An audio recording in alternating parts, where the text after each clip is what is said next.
show. The sitcoms go. Yeah. Yeah, but I steal his line, the line from Cheers.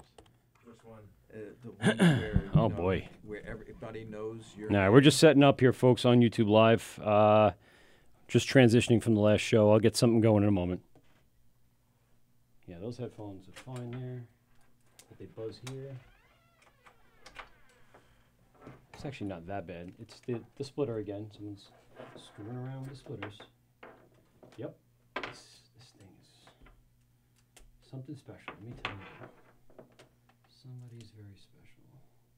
And there's the buzz. Yep. And that's because of the headphone thing underneath. Hold on. No. Yeah, it goes. That sucks. Don't touch. This thing is powered up and ready to go? Yep. All right, we're good there. We'll deal with the buzz as we go. All right. And go back out cold. You want to talk real fast, Pete, and get yourself all situated? Check. Ooh, that works. Okay. Charlie, what do you got? I got this. How's this? I got this thing here. I got this thing in front of me. Oh, shit. All right. Let's put on some music, and I'll just check everything really fast, and we'll be ready to go. And people are watching this on YouTube going, the fuck is going on? Yeah, shit. Which one do I want to put on? Just something. God damn it. Why don't I just push something? Push something, O'Toole. It's called alcohol. That's got to work. Yeah, well, there's something. All right, music playing.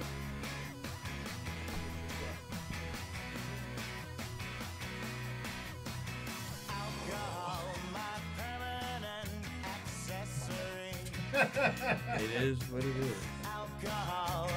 You work at the brewery today? I was out there just for a little while doing some administrative work. I have to run out tomorrow because I'm getting a yeast delivery and we're closed, basically. So the guy next door will take it in. Larry? But no. Next unit. Yeah. He'll take it in the morning, and I'll take it because it's on ice. They ship it express on ice, and I gotta put it right. I'll open it up, take it out of the box, throw it in the cooler, and then then I'll just be right back on the road, right back home. One more year. All right, here we go. Sell the house and move.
Chuck, Porterhouse, Ribeye, I know exactly how you guys are feeling. In fact, I can think of only one thing that could lift my spirits right now. Beer. Beer. Beer. Beer. Beer. Beer. Beer.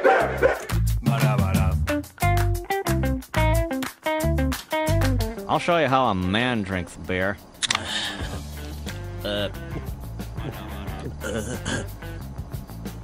That's good beer. Yes, sir.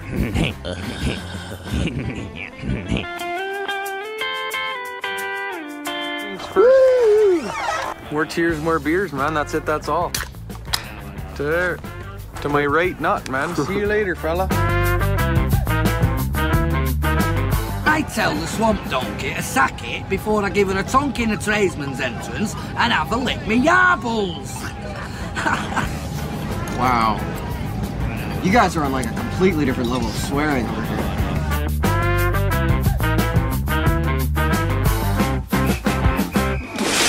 Oh, it's terrible. Nobody drinks the beer. The beer has gone bad.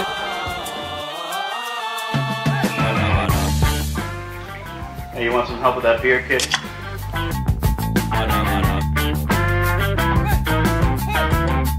What kind of beer do you like? Heineken? Fuck that shit!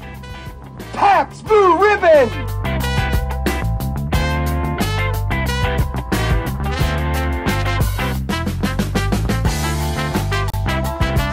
Where is the Miller High Life? No more High Life. You look what we have in Dubai. No more High Life? What kind of a joint is this? How come no more High Life? Look, doctor, this ain't Korea or China or wherever you come from. You get some Miller High Life in this funky joint. You buy another beer. Hurry. But you asking a lot to make a man change his beer. You asking a lot, doctor. What do you guys give me if I kill that bird? Barbara, that's a bald eagle. Get away, Baldy! Yeah!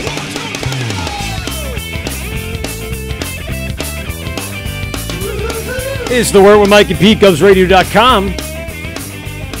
Welcome, everybody, to our brand new studio. Hello. Governors of Levittown has decided to upgrade the backdrop of our show. And tonight, we have the Wort's flagship entry-level episode from the new studio. And what better way to christen it, Pete? How you doing? I can't figure out this new microphone stand. What do you need to do? You need to point it up? I'm just angry at it. I'm good. I'm going to stay angry at it for a couple hours.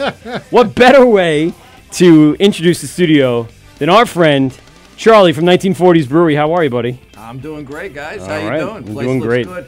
Thanks a lot. We spent some time here ripping out some wires and knocking down some tables and painting some walls and getting to a point where we look a little more professional than we did before, and you don't see our balding spots. I'm sure mine's I'm still going. showing. You're half. I'm Charlie's pretty gone. far there. I'm gone. Yeah, I know. How'd that feel? I mean, I know. I think eventually I'm going to be bald. What do you do? Do you just go with it? Is that what it is? I'm getting to the point where I'd I'm say starting go gracefully, but I don't do anything gracefully. Right. So. I don't know. I just feel like I should think about it now. If I can save it, should I save it or try Rogaine? Rogaine. I don't want to do Rogaine. Do I have to do Rogaine? I don't want to do that. All I know about Rogaine is it's from The Hangover when that chick tells him to make sure you bring your Rogaine. I can tell when you're not wearing it. Every time I hear Rogaine, I'm like, that part of The Hangover. Simpsons episode from when I was a kid. They had a Rogaine episode? Yeah. Homer starts taking some hair medication and does he get full? He gets yeah, promoted. that's right. Everything good starts happening to Homer because exactly. That is awesome. I forgot about that one. Oh boy. All right, this is the Word with Mike and Pete. Here's the phone numbers. You ready? 516-465-3990, 516-513-0515. The phones are going to blow up all night. I probably made way too many calls and contacts. Charlie, bear with us for a second. Let's see what we got. It's the Word with Mike and Pete, GovsRadio.com. Who do we got on the phone? Rogaine doesn't work. Jesus Christ. Graz, what's up, my buddy? It doesn't work, brother. I tried it. Look at me now. Look at So Graz is going to be joining us in the studio. There's a negative ad for Rogaine. I'm going to look like I have a full head of hair by the time everyone else shows up here. That's great. Listen, the only thing it does do, I got two girls. I got my daughter and a girl in the back of the car. It works. It works in other areas. I'll tell you that much, but not in the not in your head. You're putting Rogaine on your privates? No. What are you talking about then? No. I'll explain. I can't explain it now. You can't tap dance around this explanation with the kids in the car? No, you know me. I'm gonna get stuck. I like how awkward it's making you. Yes, it is. It's making it very awkward. He's usually not this awkward. I'm never this awkward. They're gonna say they're not listening. Thank God. Okay. Good. How are you? I'm great. How are you? It doesn't work. You did a fantastic job last night over this weekend. So did you, pal. You were the star of the show. To be honest with you. Well, I appreciate that, brother. But you know what? The Wounded Warriors was the star of the show in my eyes. It's true. And the comics. And you and Pete, you were absolutely. I know I don't want to say it in person because I'll start blushing again. Phenomenal, Pete. And you honored me, and I'm very glad you came in. How could I not? All right. Well, now I'm done with the niceness. Who's in the studio? So if we're done with the niceness, then fuck you for hanging up on me when I called in yesterday. Oh, by the way, that wasn't Graz. That won't be happening. That wasn't Graz. On my show. That wasn't Graz. That was Hector. Hector did that to every single caller, pretty much. God. Yes, and we got a lot of people a little disjointed today about that. But In the Hey, you know studio, what? we have Charlie from 1940's Brewing Company out in Holbrook. And he's here with us for a good while tonight. If you want to stop by and talk to him and hang out with him, that'd be great. Charlie, who's your favorite baseball team? Well, I got to tell you, I grew up a Yankee fan, and it looks like they still got me back. Ooh. I hope they come in last this year. So Graz is a Mets fan. I hope Boone gets fired in the first week because Giancarlo's 0 for 40. How's that? His ACL just blew out the back.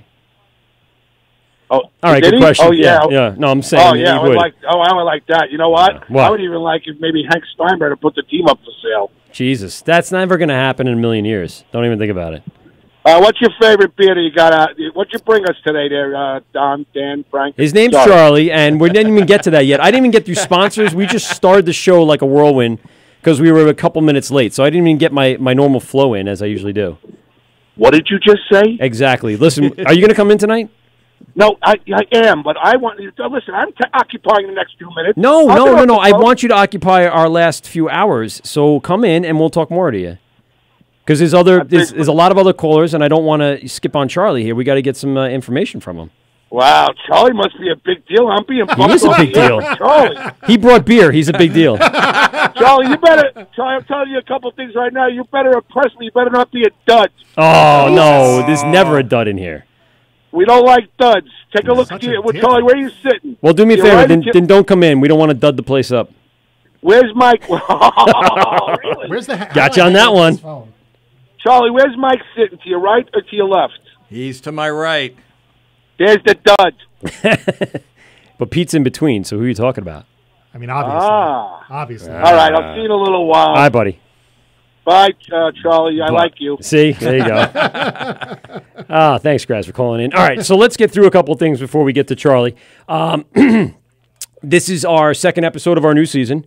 We had a great first episode. Lots of callers from all over the country, as we said, and it was pretty cool. And Canada, all over the world. Northeast. North America. That's a stretch. Well, I still tried to communicate with some people out there from all over the globe, and maybe we'll get some of those types of callers throughout the night. 516-465-3990. Let's talk quickly about our sponsors.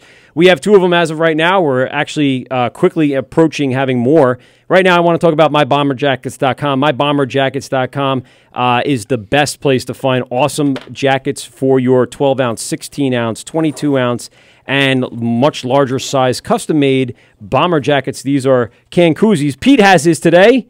He has the United States Postal Service. Which fucking camera are we using? That one. Oh. Yeah, no, the one's right in front of us. Great. And then the other one is our Campbell soup. It's the New England lupulin soup. Again, or powder. Every time I see these, I'm amazed he hasn't been sued out of business yet for copyright infringement. Right. But he's got many others. Check out his website. Go to mybomberjackets.com. In the promo code area during checkout, type in Wort. You will receive 15% of your order, and any order over $30 will receive free shipping. So go ahead and check them out, mybomberjackets.com. Our other sponsor is Shirts on Tap, shirtsontap.com. Again, another promo code for you guys. Type in Wort, W-O-R-T, and receive your first monthly installment of Shirts on Tap for $5. And after that, you will only be paying $13 a month for a brand new shirt from a brewery all across the country, and they're pretty dope. I'm actually wearing mine today. I got my Bruz beers. Is that Bruz? Bruz beers, right. I couldn't remember where it was from.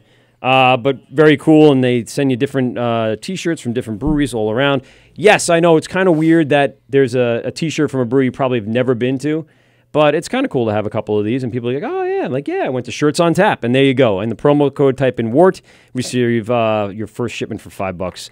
Check them out, mybomberjackets.com and Shirts on Tap. So there's our sponsors for tonight. We're ready to go. And Graz interrupted that whole flow. And now we can start the show. Charlie from 1940's. How are you, sir? I'm doing great. How are you guys doing? I'm awesome. I want to first start thanking you for coming on the show during the Great Beer Expo. We had a good time with you. All you guys, showed your support for our show by coming on and give us a little, rundown of what you were serving that day and then kind of what was going on. Now we have you in the long form, and we're really going to kind of dig down a little bit and talk to you about how this all came about. And needless to say, you're an older gentleman, and you don't see too many of those in a relatively new brewery. So I'm very interested in how, at this stage in your life, and I'm serious, because I would assume you had done something prior to this. Yes, I have. And then might be the retirement fund or just the interest to keep yourself occupied. But I know it's also a family business. So let's go way back to the beginning. How did this all start? Well, how the brewery got started basically was like I was a home brewer for a couple of years. And one day at a homebrew meeting, a gentleman came in, said he was going to start an incubator over in Farmingdale. Okay. So I says, like, it can't be. This is like, I could walk there in 5 minutes. I want in on this. Right. So I put my application in along with Pool Boy Brewing Company, Brewers Collective, and the three of us, plus the host brewery at Taste of Long Island.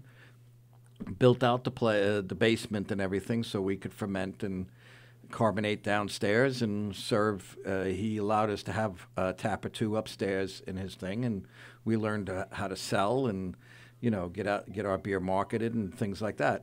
Nice. Now, it's kind of amazing how many people actually came out of that Taste of New York incubator. You said Po' Boy. Po' Boy Brewing Company, Brewers Collective came out of there. Lithology, of course. Lithology took it. Did Tweaking Frog or Squareheads end up in there? Flying Belgium. Flying Belgium was in there. Tweaking Frog was in there, and then he moved out to Jamesport. Yeah, and then since he closed up. Yeah. I think Bellport Brewing Company was in there briefly. Okay. And that there was quite a few that were in there. Yeah. Yeah, it was one of those places that was like pretty amazing that they ended up coming in and Lithology pretty much took over everybody.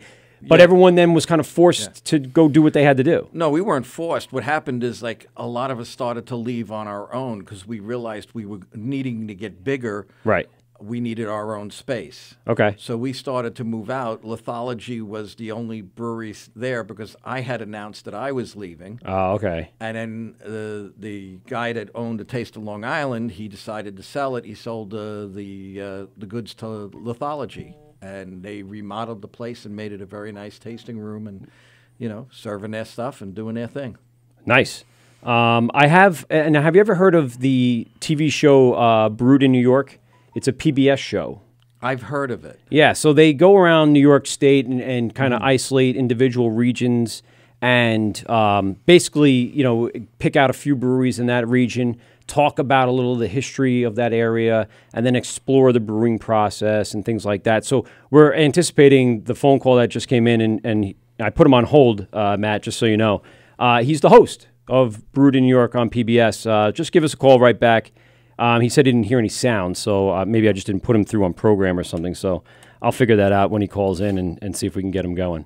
But anyway, the process of creating that incubator and having that, that space really was important to a lot of these brewers on Long Island, right? I mean, that was something that really set them up for success. Well, what it did is set us up to learn how to deal with certain, instead of just jumping into the brewing process, going from home brewing to now, instead of making Matt, 5-gallon batches.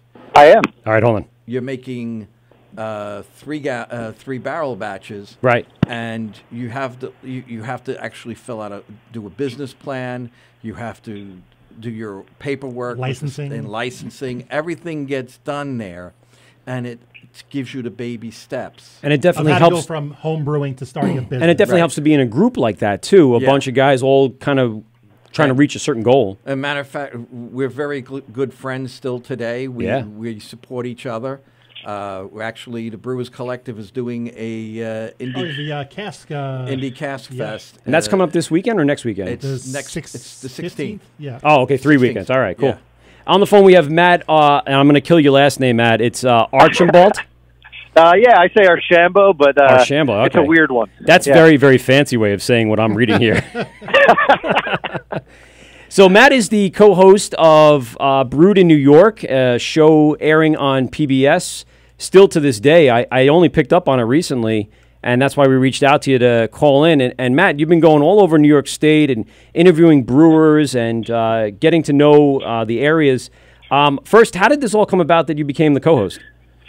Well, thanks for having me on, guys. Yeah, it's thanks for being super good on. to talk to you. Yeah. So basically, Governor Cuomo has been like a great friend to the craft beverage industry in the state, and that's beer, but also wine and cider and even other things. And he was looking for a way to communicate the success of some of that to the rest of the state. So he, the state arranged to have some grant money put aside to communicate this. And they were it was a media grant for people to apply for. So I didn't even know that. I would have done it, and we would have had a show on there. Goddamn promo. Well, listen, I'll tell you what. Yeah. The grant is still available right now. It was offered for a couple of years in a row. So fucking A. I am going to. For fuck's sake. No, for real. You guys should, because anyone who's communicating this out to a good number of people, you can get some decent money. So a good number of people. Yeah, 10. I'll take 10. I don't give a shit. Hey, we'll a great number. We'll probably have to watch our mouths though when Governor Cuomo is listening into our podcast a little bit. We'll have to go a little cleaner. That's fine. It's gonna be a problem. So anyway, we were hoping to get him for an interview, but didn't end up happening. Hopefully, we'll get another season. We're working on that now. Awesome. So, anyways, a guy who worked for PBS was working with a small production company in Schenectady in the capital region, and one of he the said, shows. You know, yep. And he said, I know if we make a show a certain way, because he worked with PBS for so long. He said, I know we'll get a PBS market in New York State to pick it up. There's like 8 different PBS channels. Yeah. He was like, I'm sure we can get one. And if the show's of statewide interest, then every single PBS channel will pick it up and will air it. So he knew how to kind of focus the show on the entire state, right? So that it was of statewide interest. So it's airing all over the state right now. Now, did you ever do an episode focusing on Long Island at all? Yes, yeah. So we did. There's 13 episodes. Okay. Each episode focuses on a different region of the state. So Yeah, there is I a don't think Long I Island caught that one episode. yet. So I was interested in which breweries you ended up interviewing. But go ahead, tell me the rest about what Yeah. episodes. Well, in Long, I mean, that's really the end of it. We went around the state to every region and like interviewed brewers, beer people, and then some like ancillary kind of beer support things. Like the Long Island episode. There was limited time. It was towards the end of the run, so there's a segment that's not Long Island, but it's an awesome segment about Adirondack barrel cooperage. We go to a barrel cooperage and got this unbelievable footage of guys who's making barrels that a ton of local like beer makers in the state are using to age their beers. Cool. And I had never actually seen that process. It's so cool. They throw flames through the middle of the barrel, right? Oh, dude, there's so much fire. It was like way more cool looking. It's just than so I much ever would've fire. thought. So you yeah. Okay, I was gonna say you co-host the show with Maya, and so how did Yep. you guys end up getting together for that? Was that just the production company putting that together, or were you guys friendly before? So I mean, no, Maya and I hadn't met. I've been an actor for a long time, and Nice. I'd kind of like given up on acting. I've also been in hospitality bars and restaurants for like 26 years, ever since I was 11. And so a woman that I had been in a play with in like summer stock in 2004 or something in Cape Cod recommended me for this audition. So I got a Facebook message randomly one day saying, would you like to audition to host a beer show? And I was already, fully fallen for beer at the time. So of course I jumped on it. That's sort of how that's how I got onto this. Yeah, that's how Pete got here. I was like, hey, Pete, do you want to do a beer show? He goes, does it get me out of the house? Can I drink beer? And the answer is both were yes. Sure. He goes, then I'm in, 100%. Yeah, I mean, so Pete, it's like this is just the luckiest thing to happen Absolutely. ever. So I was like, yeah. So I went to an audition. It went fine, and went to a callback, and it went even better. And they were like, after the audition, they're like, cool, I think we're all set. Do you have anything else for us? And me, my dream of Got a being beer? anything professionally was kind of dying on the floor, ready for a bullet. So I was like, this might be my last opportunity. So I said, yeah, there is something. So I sat down at the table with them, and I was like, listen, your ad said beer experience is a plus. It's not a plus. You need beer experience. Mm-hmm. You need someone who knows what they're doing. When someone goes to talk to these brewers, I mean, I don't know everything, but I'm interested to know everything. Right. So I kind of give them the drill. I was like, listen, I got to have this. And it worked out, and ended up getting paid to travel the entire state and drink beer. Yeah, you took my job from me, my perfect dream job. right from underneath you my know feet. what?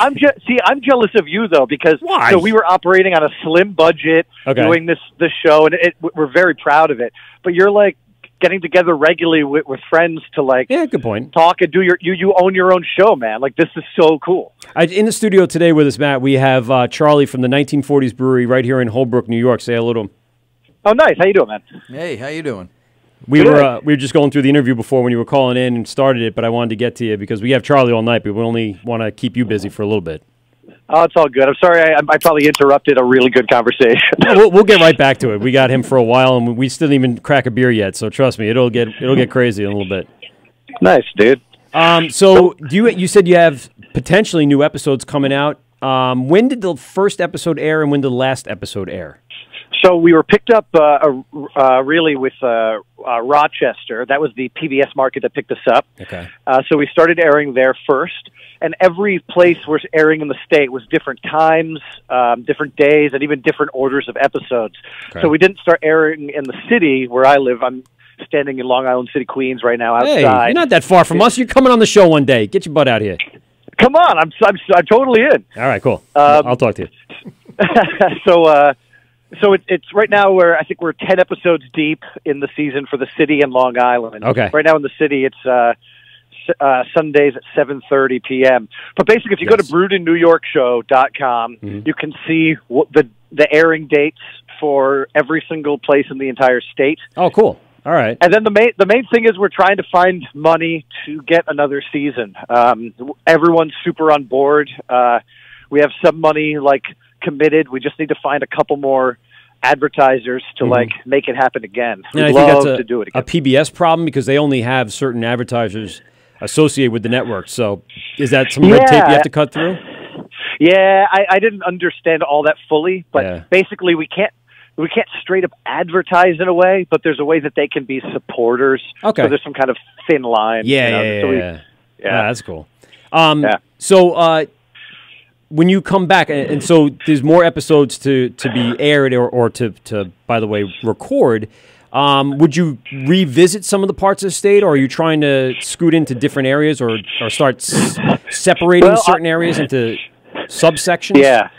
Well, my preference would be to stay in New York and do a whole nother round of New York State. Yes. There's a lot of things that I would want to do. I mean, I would love to talk to beer media people. I'm not just saying this to scratch your back, but I would love to talk to people who are in media like you. We would love to talk to you, man. More beer and bottle shop bar and bottle shop owners. Yeah, that's our next episode. I would love to talk to a distributor. There's a lot. Everyone's so head over heels over the brewers. Yes. But this industry is big. We love you, Charlie. Everyone does love Charlie.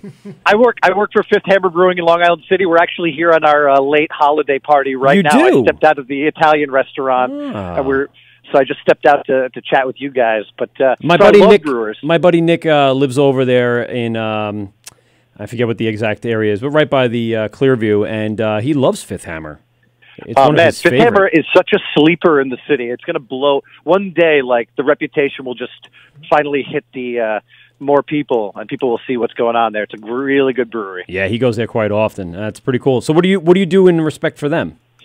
I'm front of house, man. Okay. People who I know I love beer, they're like, do you want to brew? Are you going to brew one day? But I love hospitality. I love the retail side of it. I like being behind the bar. I like running a tap room. I worked for a while at Single Cut, managing their tap room. Cool. So I'm kind of looking for that next big gig. But I'm having a ball right now with Fifth And you sound like you have the personality for it, and you show well on television. So I think you're in the right spot for that. You know what's funny with the TV show is I will never make fun of Carson Daly ever again. What? Because that shit is so hard. No. It's just hard. You can still do it. He's still a douche. It's easy fodder. I look at the show and I'm looking at a shot of me. I'm taking a sip of a beer and I look angry. And I'm like, God, if I'm not smiling at all times, I'm going to look so bad. This hazy makes me want to punch you. Yeah, hazy smash. Yes. There's the new name of our beer. The Hulk and a Hop and Hazy Smash. Love it. Matt, listen, we're going to get back to the show. We really appreciate it. And listen, I'm going to talk to you about a lot of things now that you opened up a little bit of a can of worms, and we'll get you on the show and get you in studio. Dude, super on board. Thank you for reaching out to me. Thanks, Matt. I appreciate it. Bye, guys. All right, have a good one. That's Matt from Brewed in New York, co-host of the Brewed in New York television show airing on PBS Sunday nights. Check him out. The schedule's on brewedinnewyork.com. And you can look up all the episodes. And I'll tell you, it's fun. He is a good personality. His co-host Maya is very good. Like he said, I don't think he came in with the knowledge he has now. I think he learned it by doing. Like Pete and I came in with a very baseline and a bit of knowledge in the brewing process, but having you guys in, Charlie, the brewers, have really opened our eyes to different styles, different techniques, different things that you're doing. So that's why we bring you guys in here, because we want to learn from you. That's pretty much it. Not so we can homebrew, because we're not doing that at all. I don't have that time. We don't have that time or energy. But we do like the knowledge. I think that's one of our, and we do like drinking the beer, of course. So continue on. You were saying you were at home brewer, you were in the incubator, so then you were kind of all going out in your separate ways. So how'd you end up at Holbrook? What was the draw? What happened is we were supposed to be in Bohemia on Lakeland Avenue in Bohemia, and the place wasn't set up right for us. Okay. So we went back, and I looked around on the commercial real estate web pages and came across two places, and this was the one when we walked in. The ice cream company there was leaving. Wow. The production room was already set. The floor drain was already in. Boom. The septic system was already in place in the building. I says, you can't ask for anything more. It had 100 amp service, gas. It had everything we needed. And not a lot to change in the building, so it made setting up a lot quicker, I guess, right? Yeah. It made cost-wise, too. I mean, to rip up the floors and do the draining system alone is a huge undertaking. It is. And time-consuming. It is. I know guys who've done it and have done it and are doing it, and it is time-consuming, and it's also very costly. Costly on the other side. That's a home run to walk into a place like that and find all your checklist items completely finished. Yeah, it made it easy for us. We just had to. I had a great architect. He took us through every step with the town, with Suffolk County Department of Health, and it was great. Now, how long did tap room and then on your way after that? Right. It took us from start to finish. We signed a lease starting December 1 in 2015. Doors were open the last weekend in August of 2016. Now, that included getting your licensing in and everything approved? It included getting the licenses transferred from Farmingdale to Holbrook. So you already had it going in there, right? Now, it wasn't a group one. You had it. Yeah. You have to have your own. You can't do it under an umbrella. Right. Okay. We had our own. We changed from an alternate proprietorship to a full brewery license. Okay, yeah. And just bringing in the grain, we had to set up the equipment and do some test runs. We did water test runs, and then we did some batch test runs. And then we could start about June or July. We got approval from the state to start brewing inside, so we could then stock up for when we opened the doors. Opening, yeah. Now, how long does that process usually take from the moment you decide, all right, we're on track now, we're on the path? Do you say I need like 4, 6, 8 weeks, or does it depend on the styles that you're looking to open with? Well, most of us all do ales. A lot of us now, or some of them are getting into doing lagers. Ales usually take 2, maybe 3 weeks tops. Okay. If you're dry hopping and doing other special things with it. But your lagers take at least 6 weeks. We have a lager coming out. It was brewed 2 days before the end of last year. Huh. And it's so that's still some time in the tank. It just got dry hopped. Okay. Oh, okay. So is it going to be a lager IPA or it's a IPL? IPL. There you go. And we love those. Yeah. We love Had those. a few from Barrage. Steve makes a couple of those. Really yeah, he's awesome. Everyone's face kind of just does that when you mention Steve. Is like, yeah, well, he's fucking Steve. He's one of my mentors. Yeah. He's one who, when I finished up in Farmingdale, cleaning and everything, or doing whatever I was doing there, I would go over to his place, and we would hang out and drink beer and just talk. And I learned so much from him. And my other two mentors were Greg and Dan from Long Island. Yes. These guys that said, great guys. We had them both on the show, all of those guys on the show, and we had at the beer fest as well. Yep. I mean, unbelievable, and they still want to both kill us. for not coming out to Long Island. We haven't been out to Long Island. I have been at your brewery once on the way home from Brookhaven. Over the summer, I stopped and grabbed a quick pint. I couldn't stay long, and you were closing anyway. It was getting late on a Friday night. I don't know. No, it doesn't matter. Yeah. But I was there, and I enjoyed a nice pint. It was great. And I like the feel of the place. So tell us a little bit about the place and what to expect when you walk in and what you see on the walls and what's going on inside the brewery. Well, the feel of the place, believe it or not, was designed by my son, who's now living in California, and he does all my graphic arts work and everything. And he says to me, you want a place that's warm and friendly. You want the people to come in and stay in. Right. It's kind of like, he says, remember the TV show Cheers, where everybody knows your name? Well, here we pride ourselves on knowing everybody. If we don't know your name, if you're a Mug Club member, we know your number. Of course you do. You're there enough. We're going to see your face walk in the door. So he designed it without even seeing what the place looked like. He told us to pick out the brown colors on the wall. He says, wherever your doors are, make them a dark gray. And we stayed with that theme of the brown and the gray throughout the whole place. The ceiling is painted black, and we built the bar, and we stained it red mahogany. It's a beautiful bar. And the chairs that are in that tasting room came out of Long Island. Oh, cool. Oh. Because Dan was happening to get new chairs, and he says, "You want my chairs?" And I said, "Yes, I do."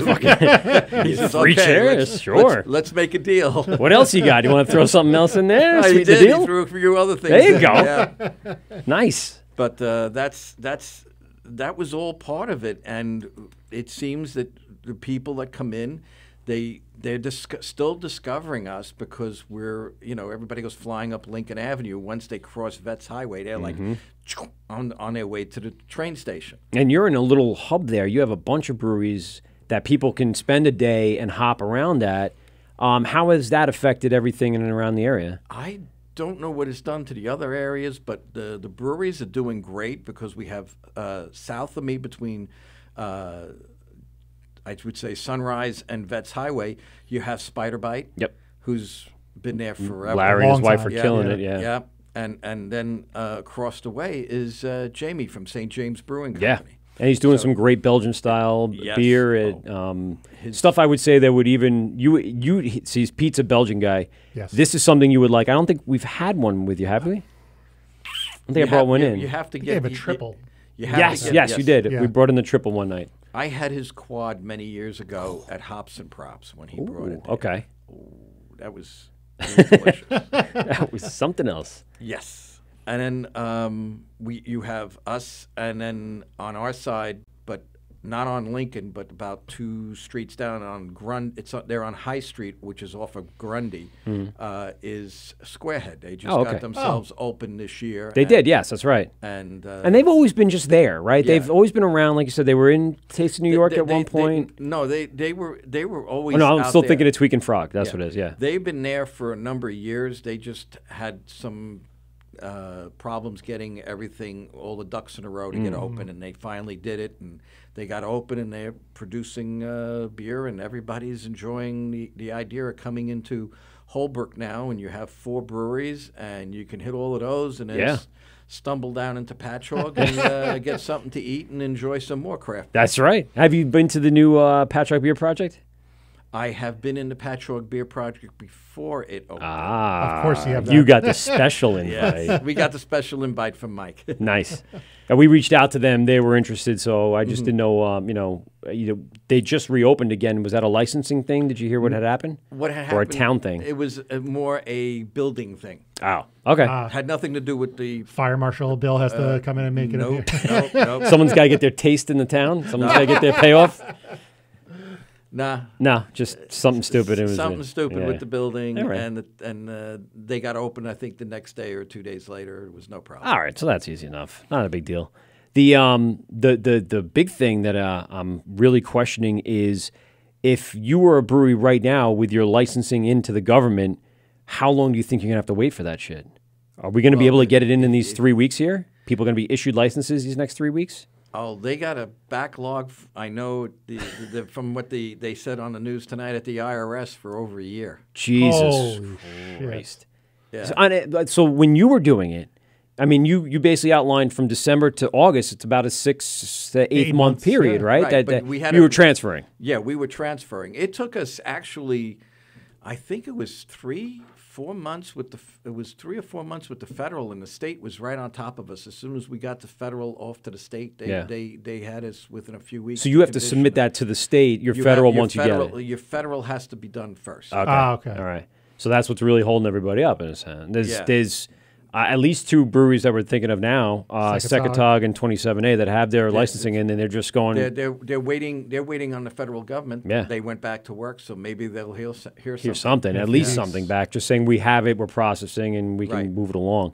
Because the state didn't hold them up, so it's going to be tough. I mean, it's got to be rough to have a space. You're renting the space, you're leasing the space, you're paying for it and getting nothing in return, and you're just sitting there waiting on the clock. Yeah, because the state will not give you permission until you get your federal approval. Right. Then they'll send you, you submit your application, and then they turn around and they say, hey, you're good to go, but we need this, this, and this, and you have X amount of days to get it in. And then you concentrate There's on like that, a window there that you just... And it's a window, and you fill in the window, and then you get your stuff in, and that's it. Do you think it was much easier back when you did it, that besides being the government being shut down, just because of the number of or fluctuation of breweries that have come in the last 2 or 3 years, was it easier back in 2015? You think it was more streamlined, it was quicker, less to worry about? No, they believe it or not, when we moved, I had called them up and spoke to 5 different people, told me the same thing. The old jerk around. So Let me get you around this what guy. the 5 people said, and then I got a phone call. You submitted the wrong form. Oh my God. Within 2 weeks, I had my license because they fast tracked it. I says, I called up today. I says, you speak to your receptionist. They said the same thing. The people, this is what happens because they were not prepared for all the breweries that were coming through back then. And now you have even more coming through. Sure. So hopefully they've gotten, it's gotten better at the paperwork. Yeah. Now, do you hold a farm license in that regard? No, we let the farm license go. Okay. Now, do you think that was a good plan? Thinking about why was that? Yeah. Why was that? Why was a choice What there? led to that decision? I didn't say that like, do you really think that was a good plan, Charlie? Did you really make a good decision? That's not what I meant by that. No, the farm brewery license is where we why we got into it, because there were certain things that were going to work out for us. And it was also the fact that you were supporting a New York-based. They were getting the farms back up and running. You had multiple people opening now malt houses. Yes. So you have all of that going on. But when you go ahead and you're making a product and you're trying to be competitive in the market, and you know what your costs are, upstate, the rent and everything, and the electric is not like what we pay on the island here. Not in the most expensive counties in the country. And it doesn't seem like everyone... It's cheaper elsewhere. Yeah, and it doesn't seem like anyone gives a shit about that. They're like, I don't give a shit if your electric costs twice as much as upstate. You chose that. That's how people react to that. I'm like, that still doesn't make it fair. No. At all. But at the same time, when you can spend less money on buying U.S.-made grain, but it comes from the Midwest, compared to the price of New York state grain. So it became just the cost? Yeah, because the price, when we were doing it, it was like I think it was 90 cents to 95 cents, or almost $1 a pound. Oh, okay. Just for regular base. For grain. Base 2-row grain. Yeah. Okay. Not to say what your adjuncts would cost. Right. So or your hops. You were allowed, at that time, the license said 20% of New York State. Right. Now it's up to like 60, I think. Here we had New York State grain. Here we had the other grain from either Country Malt or Brewers Supply Group here. Yeah. And we, calculate the rest. Boom, off it goes. And your same thing with your hops are not. New York used to be back in its heyday before Prohibition, right? It was before the fungus destroyed the crops upstate. The hops were plentiful. Yep, number one hop producer in the world. Yeah. So, by the way, and it's a great tie-in. Matt, the latest episode that aired on Sunday, spoke about this. One of the segments was the history of Central New York being one of the largest hop producers, and he went into the fungus that killed most of it off, and everyone had to then go out to the Northwest because they found the temperature was more consistent for hop growing, and that's what would keep the fungus away, and ended up not spreading out there, and that's when we started getting all those West Coast hoppy beers because of that whole movement. And now only recently did they start, as we know, growing more hops here because of science and the ability to, I guess, hybrid and what's the word, genealogy of the plant itself to produce one that would be more resistant to that fungus. So now we can grow it here without worrying about, pesticides or I was even. going to say pesticides have come a long way. No, they can't. No, it's too much of a porous plant to do that. Like on a tomato, it's one thing, but on a plant like that, I don't think it would translate well. So it's really about science and them developing a new way of doing it. And he went into all that, and I thought that was really a great tie-in because he explored all of that, between the Prohibition and then the fungus, and then just killed New York. My biggest question is, do you think New York State at this point right now can keep up with the demand for that supply for the people that own farm licenses? Which is what would scare me. That's one of the reasons what drove us away from it was we knew we were going to have to go, it was going to go to 60%. So we decided, no, we'll just do the regular microbrewery license because we're going to be producing so much that, and the quality of what was coming in seemed to vary between what you would get in the Midwest and what we had here. So it was better for us to make that change. Not all the breweries do it. Some still hold dual licenses. Okay. But we've opted to do that. What we lost in that deal was that once we gave it up, if you have a farm brewery's license, you can sell farm breweries, wine and liquor. Like a winery that has their farm winery license, you can go back and forth. If there's a distillery, you can sell their product in your place. If there's a winery, you can have wine in your place as well. As a regular microbrewer, we can't do that. Okay. And a winery that holds a farm license can sell farm licensed beer in their winery as well. Yes. So that's why something like even, I don't know. Harbor Head, I think, has the winery that's opened up in Northport. I think they have they're on tap there. Yeah, so they hold that farm license. And I could see where there's, a balance and you got to weigh out your options.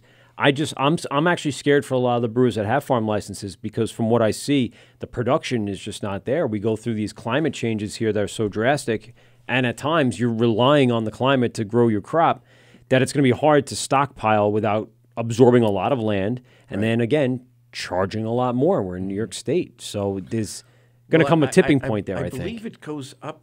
I don't know if it was this year.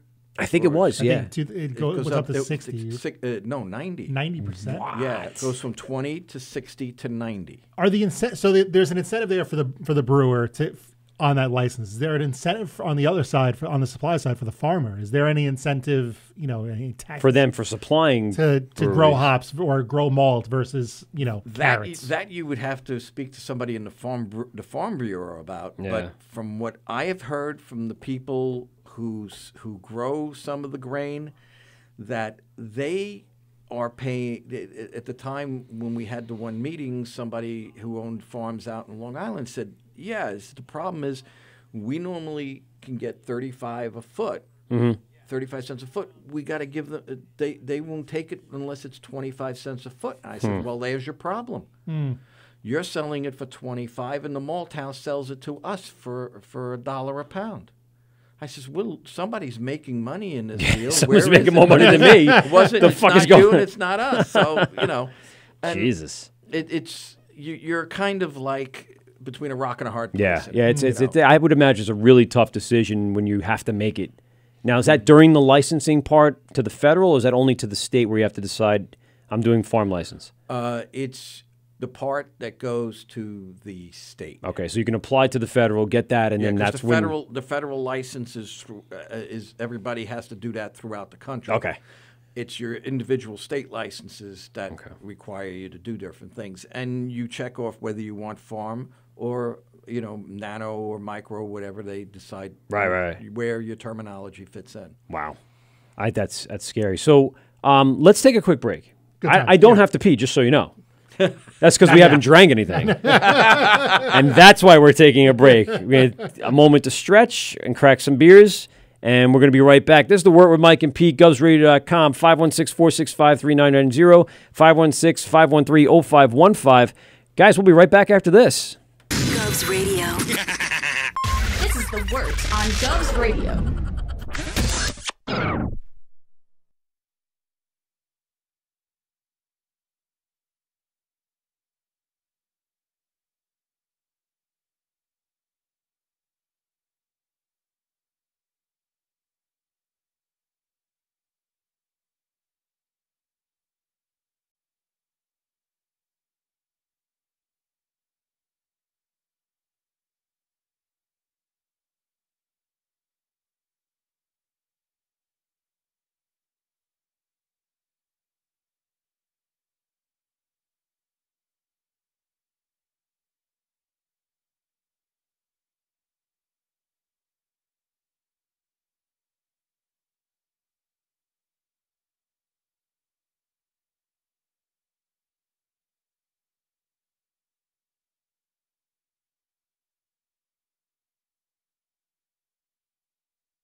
to drink. Mackenzie's drank all the grain alcohol, so I'm headed down the street to first call.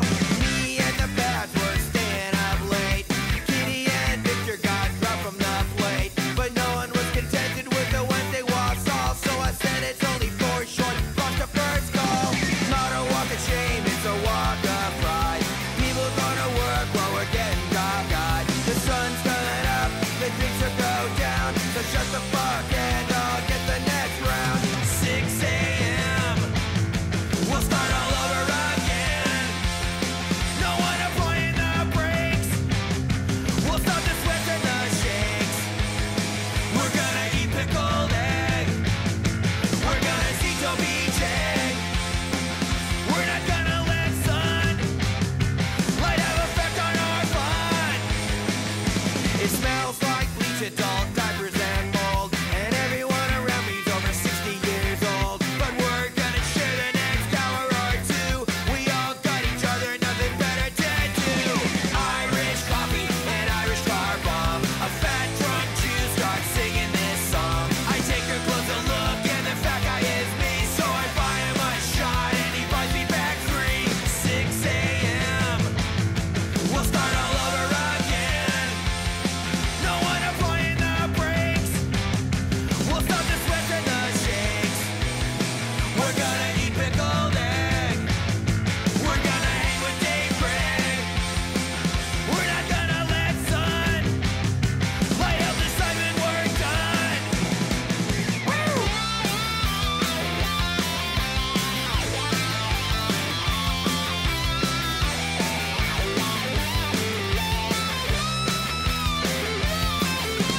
All my neighbors are fast asleep, and I can't find anything to drink. The loved ones drank all of my alcohol, so I'm gonna be the first one at first call. I'm gonna be the first one at first call. I'm gonna be the first one at first call. I'm gonna be the very first one at first call. I'm gonna be the first one at first call. Govs Radio. This is the Wort on Govs Radio. The Word with Mike and Pete, GovsRadio.com. I hope I'm on. I probably am not. This is the Word with Mike and There we Pete, go. GovsRadio.com. How are you? I just had a little bit of a mishap here, like an asshole. I just pouring sneezed into my beers on the beer. board. I know. I took like a heavy breath to not sneeze, and I ended up sneezing right into it. So It's usually me spilling shit all over the it place. is, and I think yes, we did lose the phone. I think I pushed a whole bunch of buttons. Oh, there we go. I got him. I got him back. Look at it. I hit block wall by accident. I knew it was something stupid. So I'm now wiping my mouth with the dirtiest potential rag that I could I find. don't want to know what happened to that rag during the 24-hour I'm pretty broadcast sure this it's weekend. not stiff, so I think we're pretty good. Before we continue on, I do want to It's probably from introduce Hector's flop sweats. one of our avid listeners here at Govs Radio. DB Frick is in the O'Toole room over there. Say hi, Hey DB. guys, how you doing? All right, thanks, It's been a DB, good for show joining tonight. us today. He's kind of sitting here looking to what I do. Did I do something else now? Yeah. Yeah, Yeah, I you did. did. Oh, Can't I hear pushed. you. I pushed that button. My bad. There we go. My bad. I'm just wiping off the mist that was created through my beard and onto the pretty much everything. Onto the everything. So in the break, we did get a phone call from Ashley, Blonde Brew Reviews online. Check her out, Blonde Brew Reviews on Instagram. She lives down in Florida, and she reviews some of the best breweries in her area. And she does do a little bit of traveling, and she does some really great blogging about it. We're not a review show, but we are very, very interested in talking to her and about the breweries that have opened up in the last year and a half since we talked to her almost a year ago on one of our first shows. Yes. She was one of our first callers, on-air callers, right? I think so. Yeah. And I'm sorry, I still see spray on my phone. God, can't bring you anywhere. This is why I don't have nice things. I really don't have anything nice in life, except for this show, which now I probably just ruined. We're here with Charlie from the 1940's Brewery out in Holbrook, Long Island, and we just cracked a brand new beer that I sneezed into. Fuck me. All right, everything's good now. We're fine. It was, like I said, it was just spray. It's a good thing I didn't drop the beer as I was sneezing. That would have been a god-awful thing and a reason for everyone to yell at me from here on out. Oh, you guys put on your My Bomber jackets. That is Sure awesome. did. So which one do you got, Charlie? Which one do you have there? I got the one that looks like the post office. Oh, cool, Beer yeah. mail. Beer mail. I actually have to mail out some beer tomorrow. Do you? Where are you going to send it? I'm sending to Texas and Minnesota. Texas is getting Marty. Okay. It's getting Marty. Some from Montauk. Oh, yeah. What if we have an extra three wave chaser and three. If you have an extra one here, just send that out. Get the name. This is Brian. Smart idea. He's smart bastard. Wave chasers and red arrows. The stuff you can get anywhere. Yeah, but they can't get them there. Right. Exactly. All right, so we just cracked a brand new beer, and Charlie, why don't you tell us a little bit about this? Well, this is our Wicked Chowder. It's our top-selling New England IPA. As you can see on the lovely can, it's dry hopped with Horizon, Citra, and Amarillo. So what? Horizon's new. Yeah. That's not one I've heard before. Tell us a little bit about that acquisition. Acquisition? Well, actually, when we decided to do this, we were making a beer called Golden Riveter, which was a very more. We used two-row and a Pilsner mix. Okay. And we used Horizon and Warrior hops. It was one of the Warrior I've heard of, yeah. Yeah, it was one of the first IPAs we made in Farmingdale. And then when we came out to our own place and were able to expand on everything, we decided, hey, let's put this together. And, hey, we got this hop. Let's get this and this. And because we use Citra and Airfield. Okay. And we added, we wanted to have a different finish to it. Yes, and that's another one. Airfield is another one I've had that I've enjoyed. It probably at one of the festivals you were serving up, probably at Hops and Props. I'm sure that would be a great tie-in if you... Yes, Yes, we're going to be at Hops and Props. Yes, of course. I was getting there. And what we're bringing is still to be determined, but we will have, I believe, our blueberries coming with us. The Sinner's Mass is coming with us, and one of our IPAs. It could be Wicked Chowder. The Sinner's Mass you had at the Great Beer Expo? I believe we did, yeah. I was thinking that yesterday. So my wife dragged me to church yesterday. And I dragged you to church? Dragged me to church. That's terrible. Almost literally, definitely figuratively. Okay. And what time? That's what I was thinking. Like, so I was here the night before. I got a shitty night of sleep because my kid woke me up in the middle of the night. And I get out of the shower and I look in the mirror and I have like a bloodshot eye. And I'm like, oh, I should be going to Sinner's Mass instead of this 9:30 bullshit. How many beers did you have the night before? It's known as the story The behind last mass, it is it's the last mass of the day. When you walk into church, you sit down and you look around, and there are all the drunks you were out with the night before. Finally waking up and dragging their ass down to church. We have the phone ringing. This is The Word with Mike and Pete. Who's on the phone? Hey, it's Blonde Brew Reviews. Hey, Ashley, how are you? What's up, Ashley? I'm good. How are you? So we wanted to honor you tonight because we're in our second season of the Wort podcast with Mike and Pete. You were probably one of our first callers out of our friend circle to call into the show and give us a little rundown last year on the Florida beer scene and what you've been going on down there. And we've been following you ever since, and it looks like you've gone a little further away from your hometown and explored a little further out in the Florida area.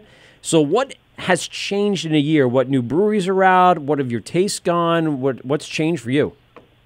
Oh gosh, a lot. Where do I start? Was that a lot of questions right off the bat? Sorry. No, it's okay. I mean, so last year, really kind of a blur because we finally got married. Yes, congratulations. We saw the pictures online. Thank you. So yeah, I feel like I took a step back, but at the same time, there's so much that did change in beer. We did have a couple new breweries open. Tactical, that's a new one. That's over. It's kind of like North Orlando. Okay. Really cool. They have what are they called? God, I don't know. Their tap handles are really cool. I'd have to show you guys a picture. And it's like military. Oh, cool. Yeah, really cool style brewery. And then what's the other one? God, it's on the tip of my tongue. I should have been more prepared. That's all right. I do want to tell you while you're thinking about that, I've had a few people that listen to the show that have traveled down to Florida, and they've said, has anyone talked about any of the breweries down in Florida? I'm heading down to Orlando. And I said, yes, actually. Ashley Blonde Brew Reviews, had recommended a few breweries down there. One was very, very close to the airport. Which one was that?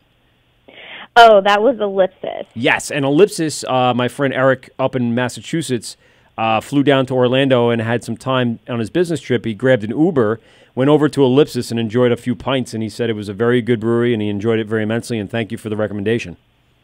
Oh, nice. Yeah, he had a good time. Anytime. The other brewery that, well, I guess it's not technically open yet, but it will be, is Rock Pit Brewing, and that's going to be yes. like in the northern Orlando area, too. We saw them pop up on Instagram there and immediately started following them. I think it was probably from you.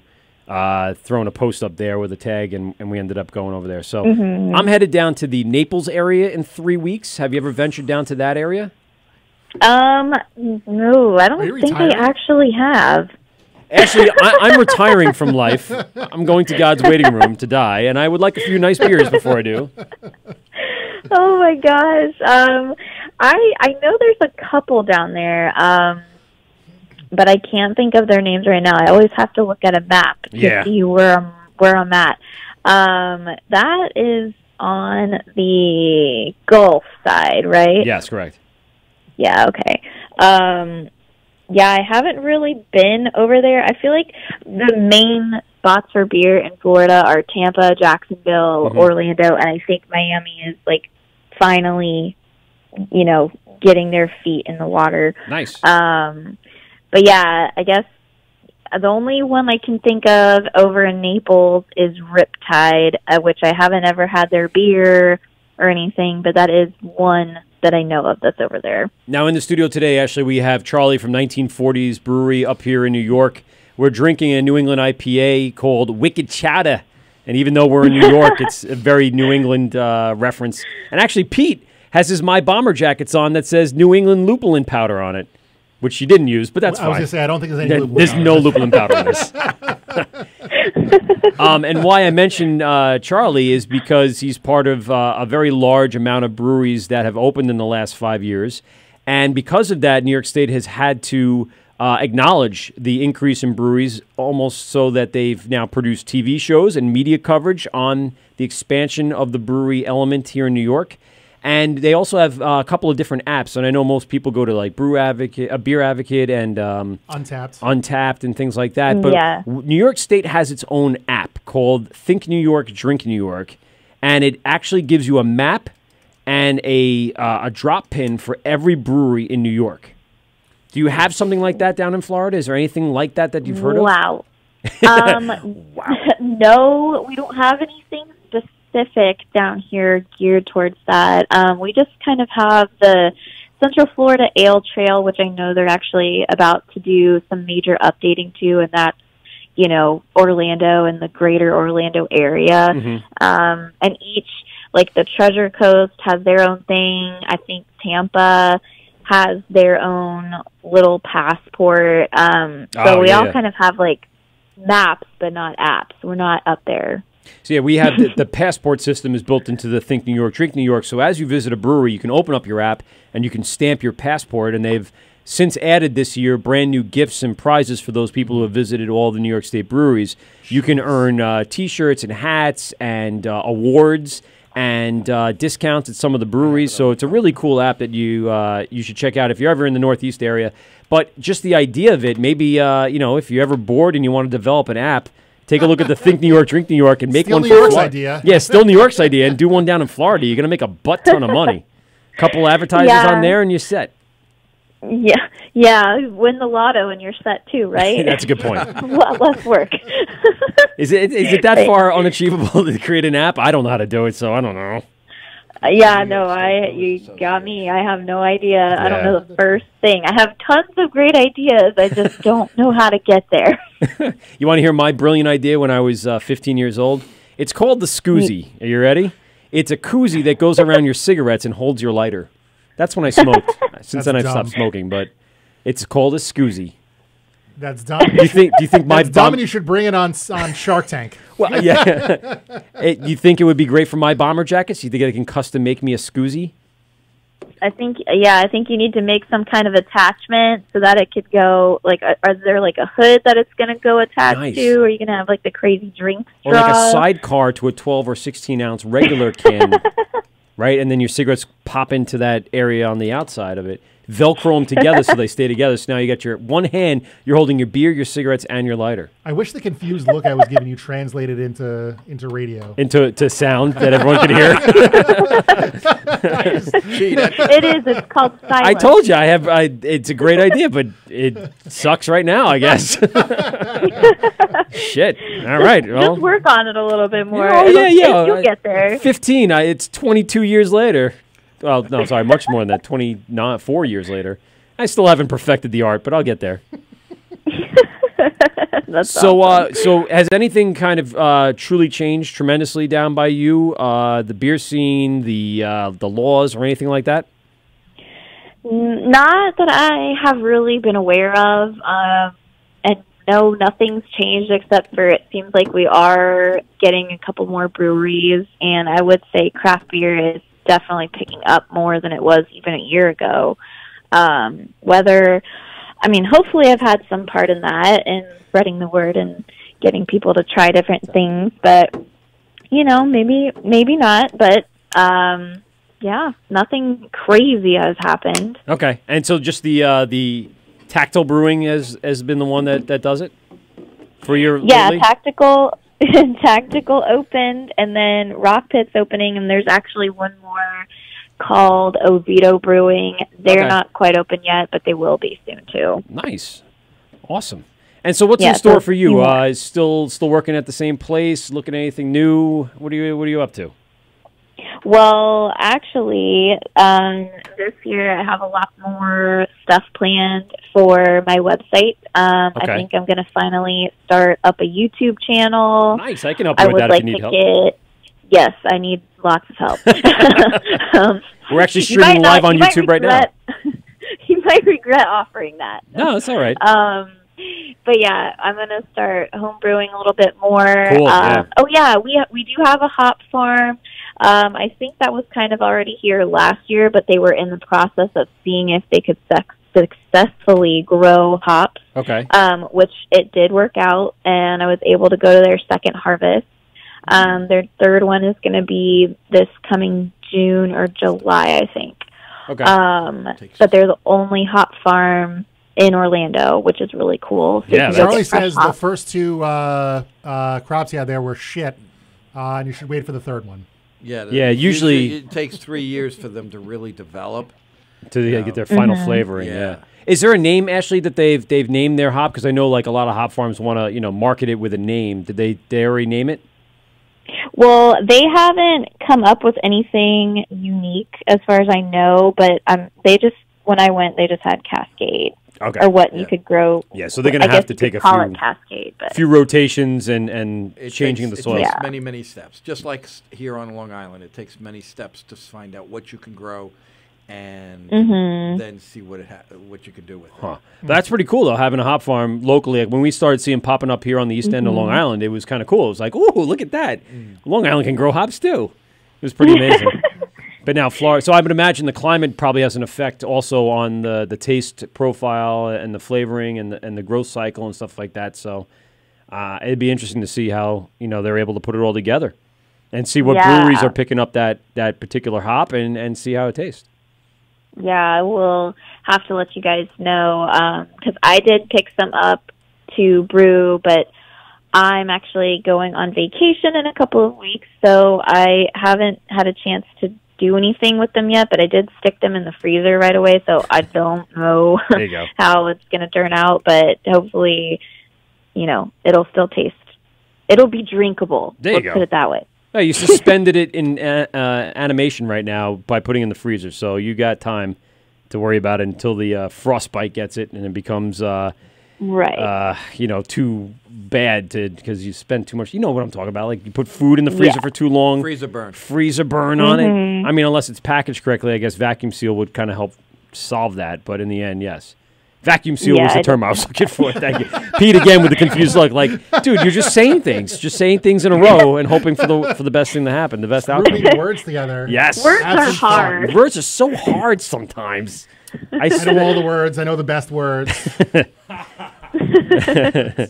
DB Frick in the back. He's just I'm laughing. It's funny. There you go. Thanks, DB. Hey, So listen. what about you guys? Well, we're here with Charlie from 1940's. He's been open for a few years, but we have a lot of the breweries that we've interviewed in the last year that are not open yet. It's just sitting and waiting because of the government shutdown, and I'm sure that's across the entire federal area.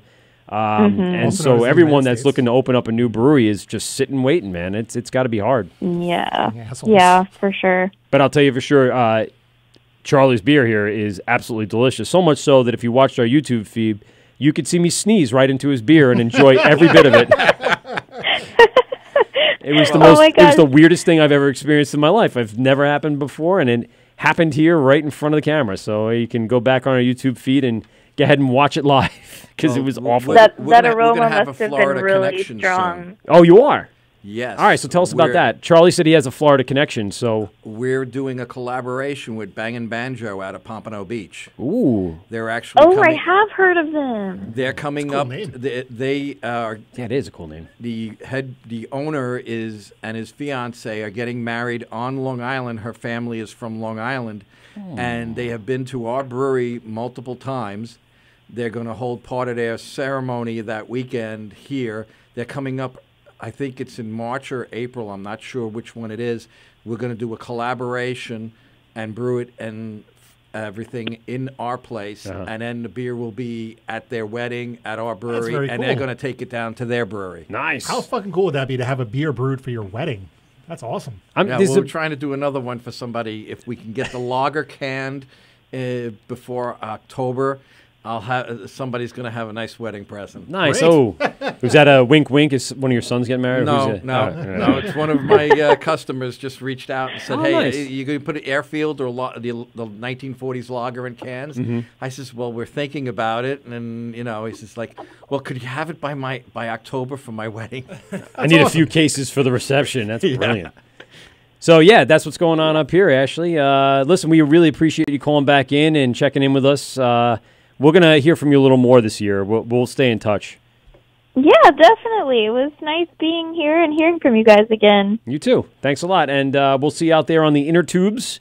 Everyone go to Blonde Brew Reviews. Go to her Instagram. I'm sure there's a link to your website there as well. She's going to be making some huge improvements to that and including a lot of information. I'm sure you're going to have a Blonde Brew Reviews t-shirt and some merch, so check that out. And check out her posts, man. She actually throws out a lot of good information and some reviews for some of the beers that are going on down there in Florida. So if you're taking that travel down, or if you have family and friends that go down there. Or if you're retiring. Or if you're retiring and you just want a good place to hang out and drink good beer, Ashley knows the spots. Sometime this year. There you go. You doing a snowbird thing or what? No, my brother lives over in St. Petersburg. Oh, okay. Yeah, you're not. Yeah. And then I have friends in 2-hour drive? I have friends in Fort Myers. Oh, so you're right over there. there. The last time I went down, I drove a 2010 Mustang from Long Island straight down. Nice. Jesus. Cruising. Can't beat it. Living the dream.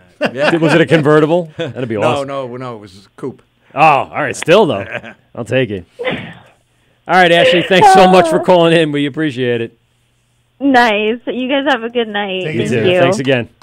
I want to retire into Charlie's life. Yeah, it sounds awesome. He's brewing. He's just traveling. Driving Mustangs. Yeah.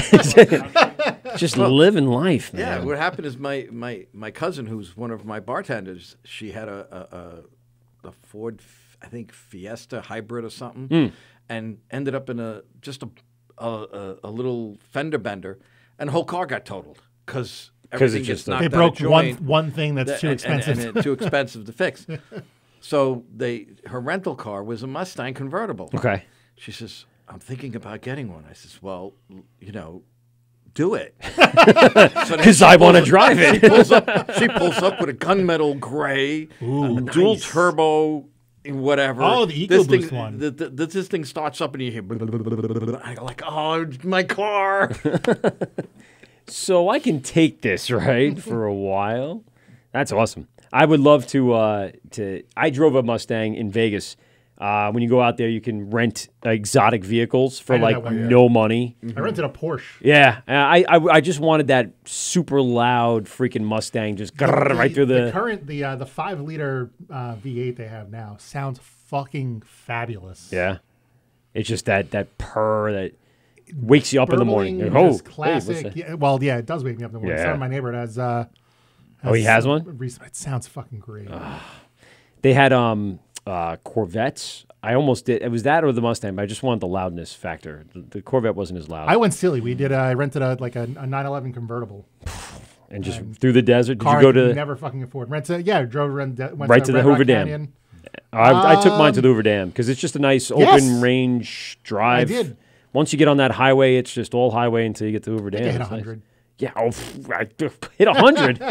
It was 2:00 in the afternoon, so it was a little bit of traffic, but I opened the shit up. It's fun. When else are you going to do that? When else are you going to have that opportunity? I'm not buying it. Oh, it's a great time for a break. Did he really come in here for Budweiser? Did he really? Did you come in here with a Budweiser? Let anyone in. Wait. Oh, wait a minute. DB's learning. Let's take a look break. At that can. Oh, please. Let's set up. Hold on. Please. Charlie's going to have an exorcism. Budweiser? Yeah. He brought Budweiser. He did, I know. Oh, come on. I have some other stuff for him just so we get. He can't show up with nothing, but I'm Graz. Hi, Graz. I'm Nice Charlie. to meet you. How you doing, Charlie? Should we take a break? yeah, we're gonna take a quick right. break. All We're right, gonna let's take a do break. that. We'll have our salutations and all that other good stuff. This is the Word Mike at PeteGovsRadio.com, 516-465-3990, 516-513-0515. Join us on GovsRadio.com on our live stream. Also on our YouTube page, go to The Wort Podcast or type in The Wort with Mike and Pete. We'll be right back, man, right after this. This is Ghost Radio, and you're getting with Mike and Pete on The Wort. Yo, could I get a cold beverage? I need some leverage. A sweaty outside, some lemonade would be nice. Of a spice from the top to a BK. Got a vodka, a drink, but girls got the bay on the front porch. Yeah, I got some iced tea. If you like a taste of tea, then come along with me. Summertime is steaming, don't give me no bugs. Glass some ice and a dash of from it's martini time. Yeah, feeling golden. Bring your own beverage. It's me, so it's cold. I like cold beverage, yeah. I like cold beverage, yeah. I like cold beverage, yeah.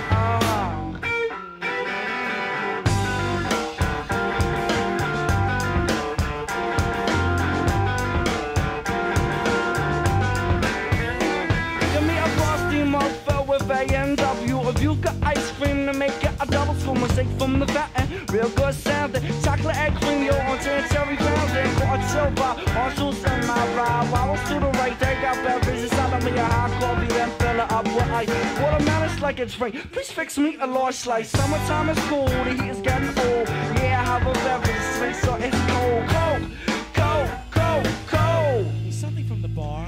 Yeah, I like cold beverage, yeah. I like cold beverage, yeah. I like cold beverage, yeah.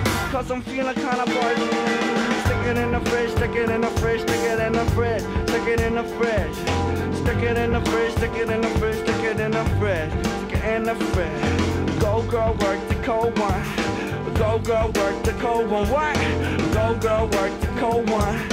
Go girl, work the cold one. Yo, when I'm fishing, let's keep one thing clear. The bait's over there, the brew's right here. 2 6-packs in a big bag of ice. Didn't even get to bite, but the brew tastes nice. Back to the bar. Strawberry daiquiris and a colada. Need a whole lot of them fruit drinks that got me a buzz. I must tell you, I'm the Kool-Aid kid. When you serve my drink, please stick it in the fridge. Cause I like cool beverage, yeah. I like cool beverage, yeah. I like cool beverage, yeah. I'm kinda thirsty. I like cold beverage, yeah.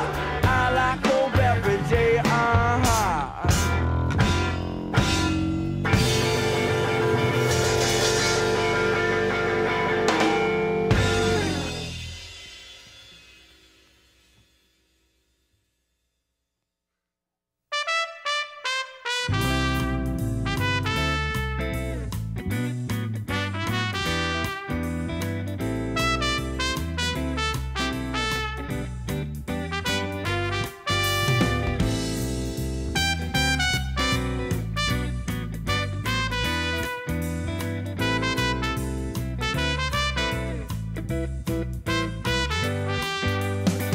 liked going to school.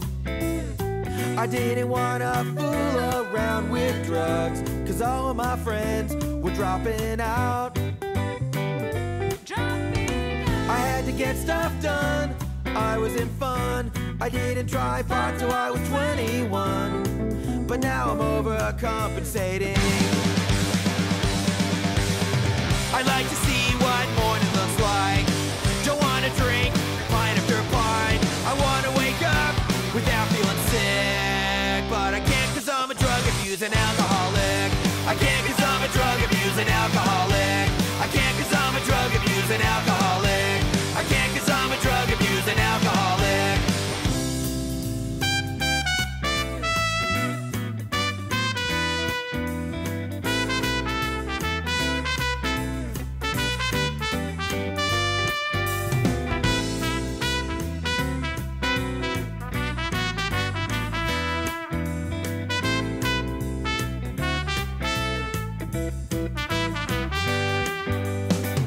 At 28, I realized hydrocodone was pretty great for hangovers and late night hangs.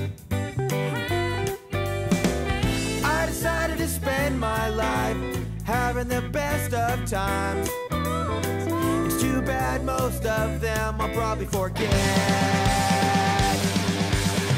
And now I know what morning looks like, but only when I greet it from the previous night. My friends are telling me I need to find a clinic, but I won't 'cause I'm a drug addicted alcoholic. I won't 'cause I'm a drug addicted alcoholic. I won't 'cause I'm a drug addicted alcoholic. I won't 'cause I'm a drug addicted alcoholic. Can't stop taking drugs.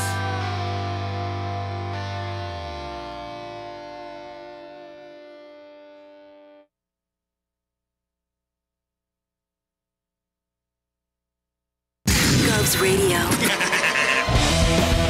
You're listening to the Wort on Govs Radio. Hey, moron, it's pronounced the Wort. What the hell is a wort? It's pronounced the Wort. What is it? The wort? Yeah, okay, I'll do that again. This is the Wort on Govs Radio. It is the Wort. Not wart, not fort, not short. The Wort. I'm sorry, I just don't know what that means. When do you guys start drinking? Who says we haven't been drinking? Where's mine? If I say it correctly this time, can I have a drink? We'll think about it. You're listening to the Wort on Govs Radio. This is the Word with Mike and Pete, GovsRadio.com. Again, give us a call. Phone number 516-465-3990, 516-513-0515. We are in hour 2 of our radio program. Here in the studio with us today, we have Charlie from 1940's, and of course, the Grand Pumbaa, our friend Anthony Grazade joins us in studio. How are you, buddy? Dude. Yeah. Are you kidding me? I'm not kidding you. Charlie's the first guy to walk in here in the whole year to hand me a beer koozie. Nice. I'm coming to have a party at your place. We're gonna do an offsite. We're gonna do an offsite at your place. So, a couple of things. Buckle up because the show's about to go in a different direction for at least a little bit. Well, so I hope you got your big. I've been in many different directions. Do you want me? You want me to do the recap and catch you up like I usually do? Yeah, you can recap everything, but I got just a couple of questions before. Okay. All right? What's the world's the radio who are doing in the other room over there? DB Frick. Oh, DB Frick's in the there. other room. Yeah. Just hanging out, drinking. I'm here for free beer. Dude, that's the whole idea. I've been doing it for a year now. Nice. It's been the best kept secret. Nice, I'm like his main comedian to come in, and all the brewers like me. I'm hoping Charlie likes me too. Charlie's a good guy. Well, Charlie will be fine. Trust me, you'll love me. You look like a younger version of Charlie. No, he's much better looking than me. Yeah, he is. He is much better looking. than Yeah, but we got the same hairstyle. Where'd you come from? You're stalking me. I'm telling you. I am stalking you. No, I came to hang out. I wanted to get to know Mike and the show. And yeah, DB's trying to absorb as much as he can. He's doing the right thing. As I always said about Brian McKenna that we had on the 24-hour show that you had, McKenna came in during the years that I started as a bartender and really just sat and observed and absorbed and got to know it, and I think that's what helped his craft a lot better. Wait, how old is Mike McKenna? No, Brian McKenna? I think I went to high school with him. He might have. He's young. He's like 26. Oh, no, I didn't go to high school with him, 26, no. 27. Not even close. Younger guy. Nice. He's on tour with Brewer now. Yes. So, I mean, all that years of sitting around and watching, observing, and trying to perfect the art has really paid off. And actually, it fast-tracked him because he walked in and knew exactly what he needed to do with the knowledge and the information that he had. And Brew is a talent, and being around him. I see DB over the weekend being here at the studio and watching and observing. So I feel like that same thing. He has that passion. He'll be here and he'll end up probably doing really, really well in radio. I think he'll do very well. And Yes. him and I had a very nice conversation via text about 3 weeks ago, and I told him the truth. Mm-hmm. And I said, DB, I think you do very well. You have an open door to come into my show if I continue my show, if I don't retire in the next couple of days. If that 24-hour podcast. Yeah, that 24. Charlie, I can recommend a couple of things. First of all, don't ever do a 24-hour fucking party at your at a radio party. That's radio literally party. doing half a year's shows. You're doing 24 shows in one shot. Yeah, we used to do 4 hours with O&A. Remember Opie and Anthony, okay. Charlie? Oh, yes. Yes. Yep. All right. I know them very well, and we used to do 4 hours a day, 5 days a week, 20 hours. And what I always liked was it was spontaneous, Yeah. and that's what I've tried to have my show be as spontaneous as possible. I think we were successful.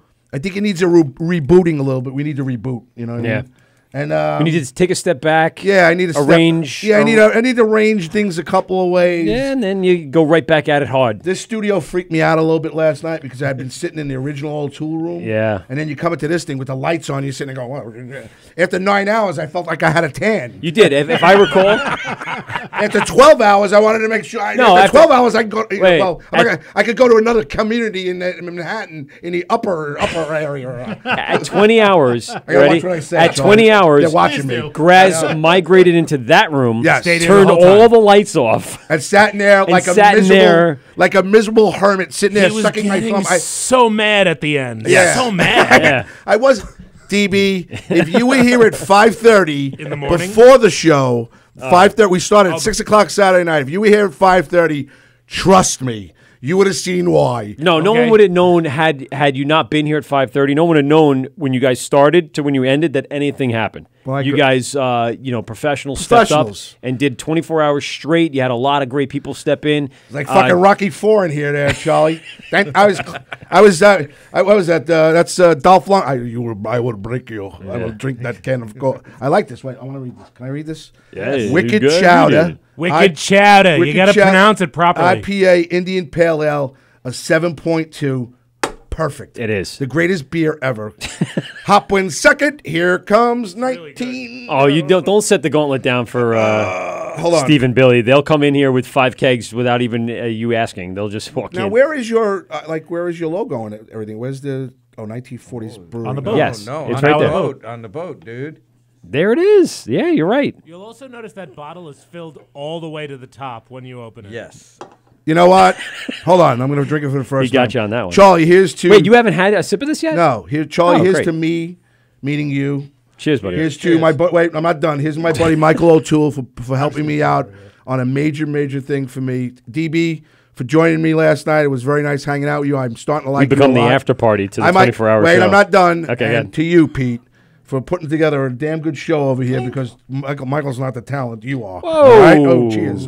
Your sister's ass. Do you have a sister? What about you his mentioned? Yes. You mentioned We talk about that for a minute? Steve and Billy. Yes. Yes. Hop wins. Yes. Yes. Yes. I'm mad at them right now because supposedly when we were doing the Wort it was limo talk with Graz, and I have a limo company, so my last name is Grazzy. They would call me Graz. So what we do is we put music on in the background like you're in a limo, and then we just talk, men and women every once in a while. DB comes in, blah.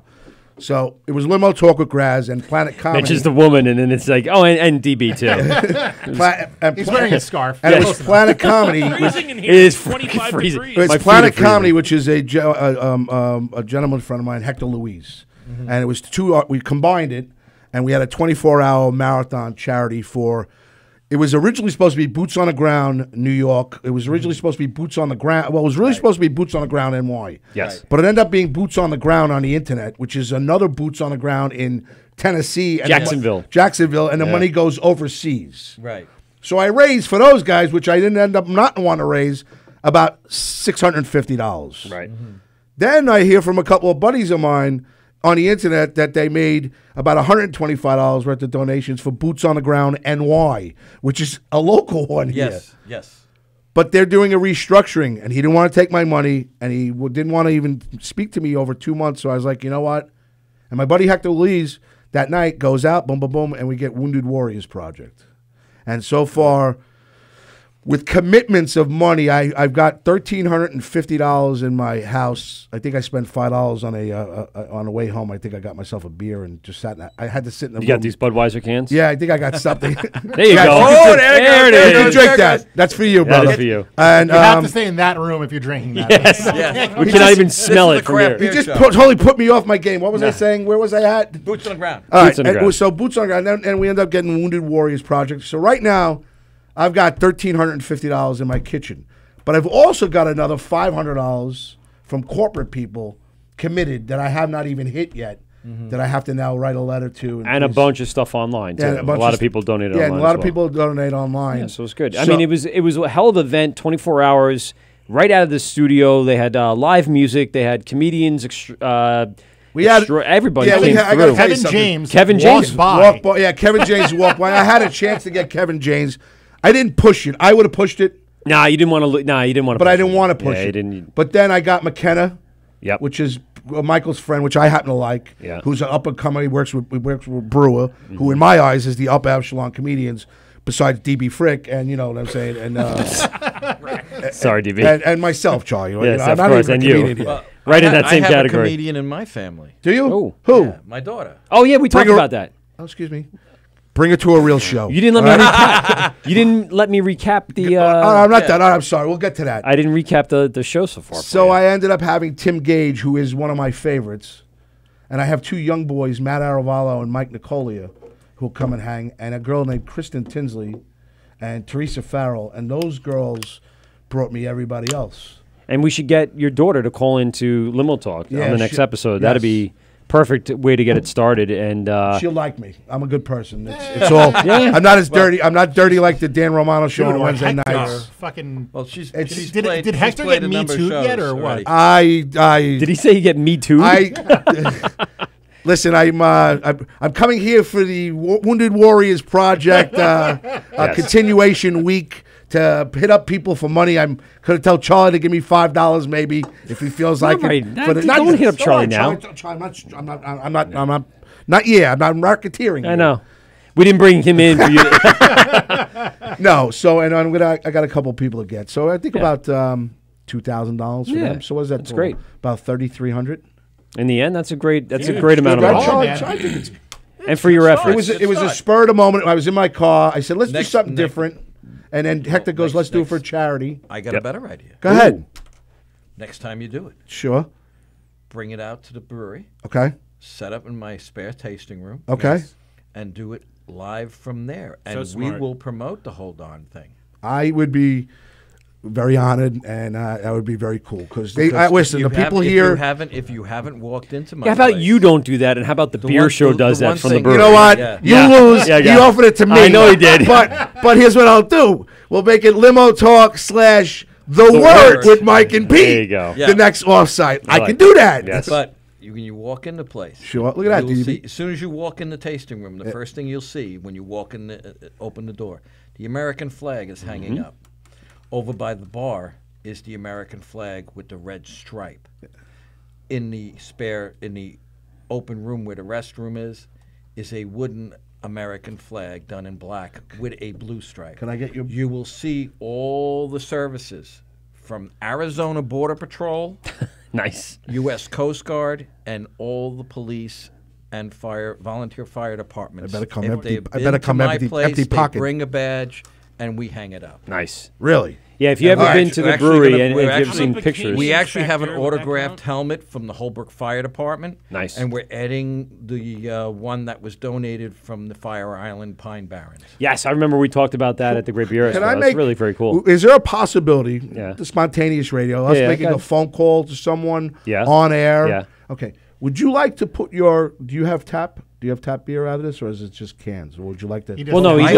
Would you like to distribute your beer at a local bar in Merrick called the Third Rail, Belmore? Where are we? Belmore. In Belmore, right off the. I love it. He's the same type of man. He's a great friend of mine. He's an asshole. You set yourself up. Come on. You know what? I was getting a little teary-eyed here because the man did that, first of all, and I was trying to go in a different direction. But we can turn this thing dirty in about 5 fucking minutes. Nope. I just said asshole. It's not dirty. That's a TNT word. All right. TBS. He's a good USA. friend of mine. He's in his 50s like me, and he's not in his 40s like you. And he would be on. Well, thank you. The two of them are looking at saying, wait, the two of them are looking at each other going, look at this shit. No. This fat bastard walks in. This is what we do. We invite you in so you can. He's the same type of man. He's got the flag with the red stripe. He's all about the fire department. He was down at 9/11. That's how I got my house and everything else. When 9/11 hit, I had Merrill Lynch as a major corporation, and they got displaced, everybody. So over an 8-year period, I went from having 50 buses down there every day for actually 10 years. I had 2 buses down there doing a shuttle because that's how long it took to get the World Trade Center up. So because of a tragedy, I made an awful lot of money, and I've tried to give back over the last 17 years. Well, what we do is we give to the fire department. We actually brewed a beer with the volunteer fire departments. Okay. We called it Signal 8. Okay. Yes. It was a summer wheat beer. Okay. Because there's both my partner and I worked in Lower Manhattan. Yeah. But my partner, his brother-in-law, was in the tower. Was one of the responders in the tower. I'm sorry to hear that. And a good friend of mine has multiple diseases because he went down and picked the pile because he lost half his Bronx firehouse. Yeah, my buddy's in the fire department. He happened to be off at that time. We love what the people do who give service, whether you're a veteran, whether you do it to fight fires, you're a policeman. We love you because you are special. Sacrificing everything you can be for other do people. You have?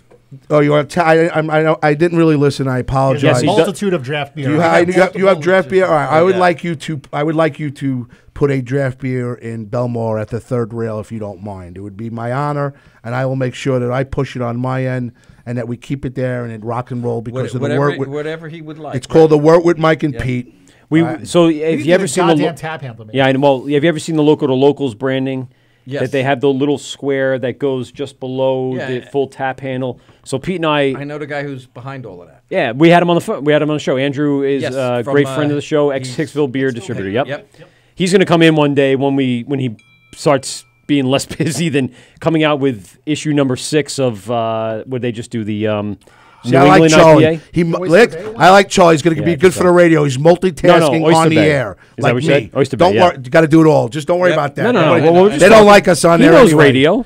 So Charlie, we raised about 3,300. Whoa! Let me get finished. No, forget about your story. No. So if you want to do the tap on the third rail, and Pete and I have discussed this, we need to have some sort of bumper to the tap handle that shows get it. I'm working on it. So get it done now. Hartwell Wood Shop. We got it. Charlie, you have a card? You have a card, or I just come out there? You want me to come out there? I have a card. I don't. And Graz can literally deliver it to the third rail. I carry him. I'll come. I'll actually come and drink beer at the. I'll come drink in your place. I'll broadcast it. Then I'm picking up a keg and I'll bring it to the third rail. That's smart. You know what I mean? Yeah, because then you can get beer there. Listen, we got 2.5 at the beginning. We had 1.3, and then assorted other ones. We had about another 2,200.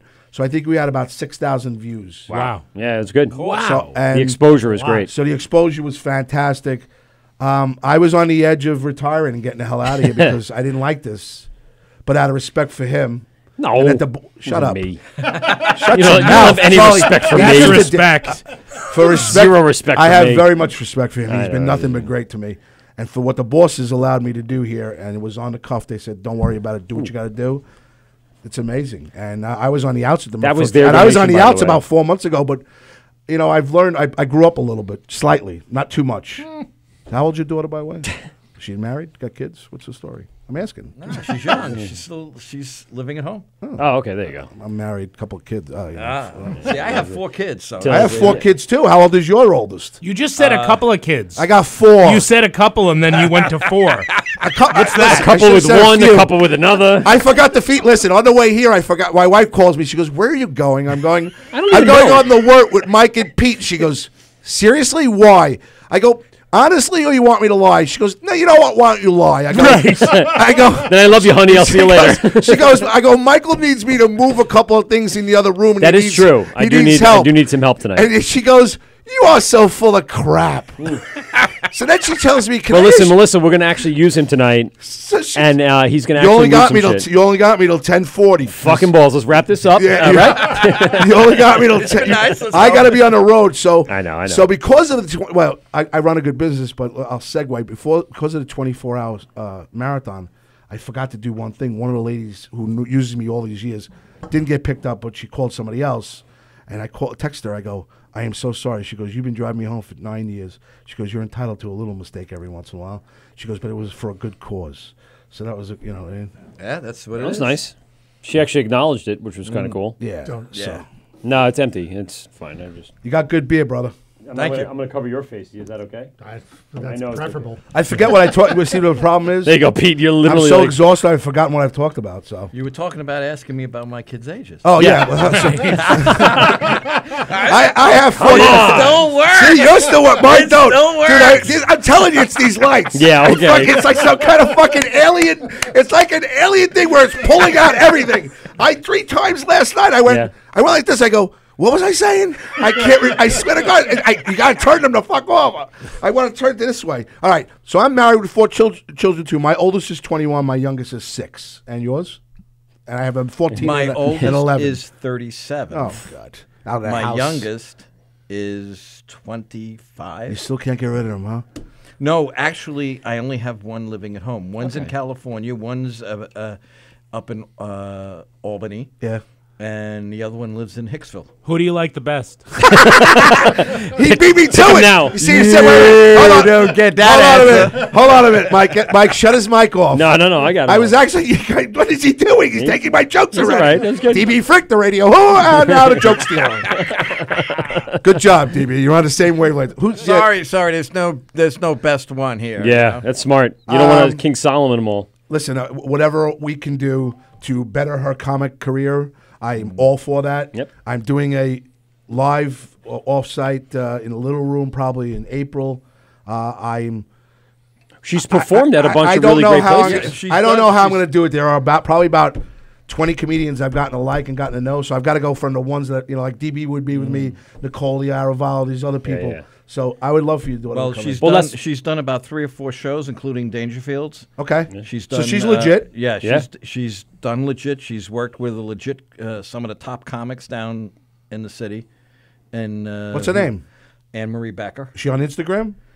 She's on Facebook and Instagram. Which is under as Anne Marie Becker? Yeah, there's like 150 other. There's Anne Marie 150 Beckers, of them, by the but way. You just got to find the one that says local or that's in Old Beth Page. Does she go as a comic, or does she have another job? Her main job is she's number one. She's the sales representative for Oscar Blues here on Long Island. Oh, cool! And into New York We City. should get her on the phone. And she knows beer. I'm trying should to have brought her in I'm trying tonight. to direct the show. Yeah.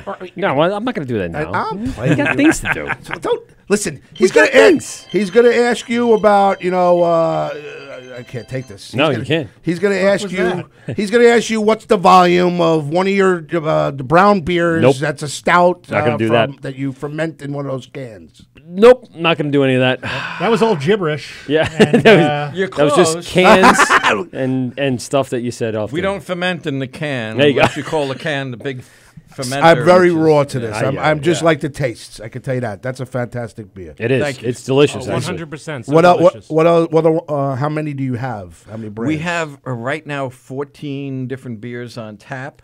Well, you're the real deal, huh? Yeah, and then we There's a lot we on have tap. those that rotate Yes. on and off. We just brought out our first Gozer. It's the Peach Goes. Goes steady.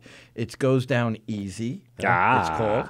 We have an IPL coming out in the next week or so. Nice. Named after a very good friend of ours who I had convinced, because he was a 3-pack a day smoker, The Scoozy. to quit.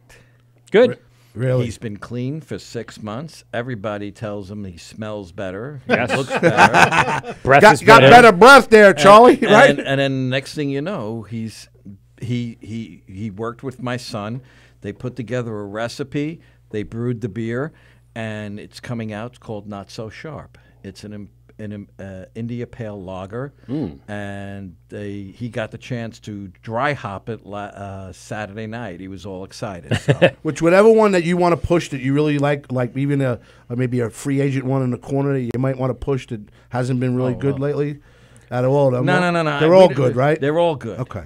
Whichever one that you have a special. I would like to take the special one. You know what I mean? I like to take yours and put it on your suggestion. Your suggestion. You know what I'm saying? Well, listen, we'll get. We do look like each other, but you are much better looking than me. I am not going to look like that. I think his wife thinks the same thing too. We have another one coming out. We had it out about a couple of months ago, a month or so ago, because we had Orlando down from 94.3 and. Oh, we like him. Yeah. I got fired from there, but we liked him. Yeah, Orlando's cool. He didn't fire you. He didn't fire me. The bosses did. We have a beer coming out because we did a collaboration with Black Circle Project. Oh, yeah. Nice. And they're very much enjoying the fact that we're now taking that beer and putting it in cans. That's cool. Great. The label will be killer. From what I understand, you're just first class. I could see your first class from this. This thing is just fantastic right here. He's loving the hats. Listen, I'll come by and I'll pick you one up. All right, buddy. I said, see, my son designed the logos and everything. And yeah, you got everything. You got everything you need. Do you have these gloves too? 1940s gloves? No, those are my regular gloves. Get these 1940s gloves. Says I'm marketing something for the winter now. There you go. 1940s hair gloves. You know what I'm saying? A nice. Maybe get DB a 1940s scarf. Yes, get him a nice scarf. DB Frick. DB I'm Frick. freezing in here. It's 15 degrees. We'll bring you a sweatshirt next time. There you go. Yes, that's great. So you have the marketing going on and everything else. Yeah. Fun. How long are you doing it? How long are you guys open? We've been in the Holbrook area. We're into our third year. Okay.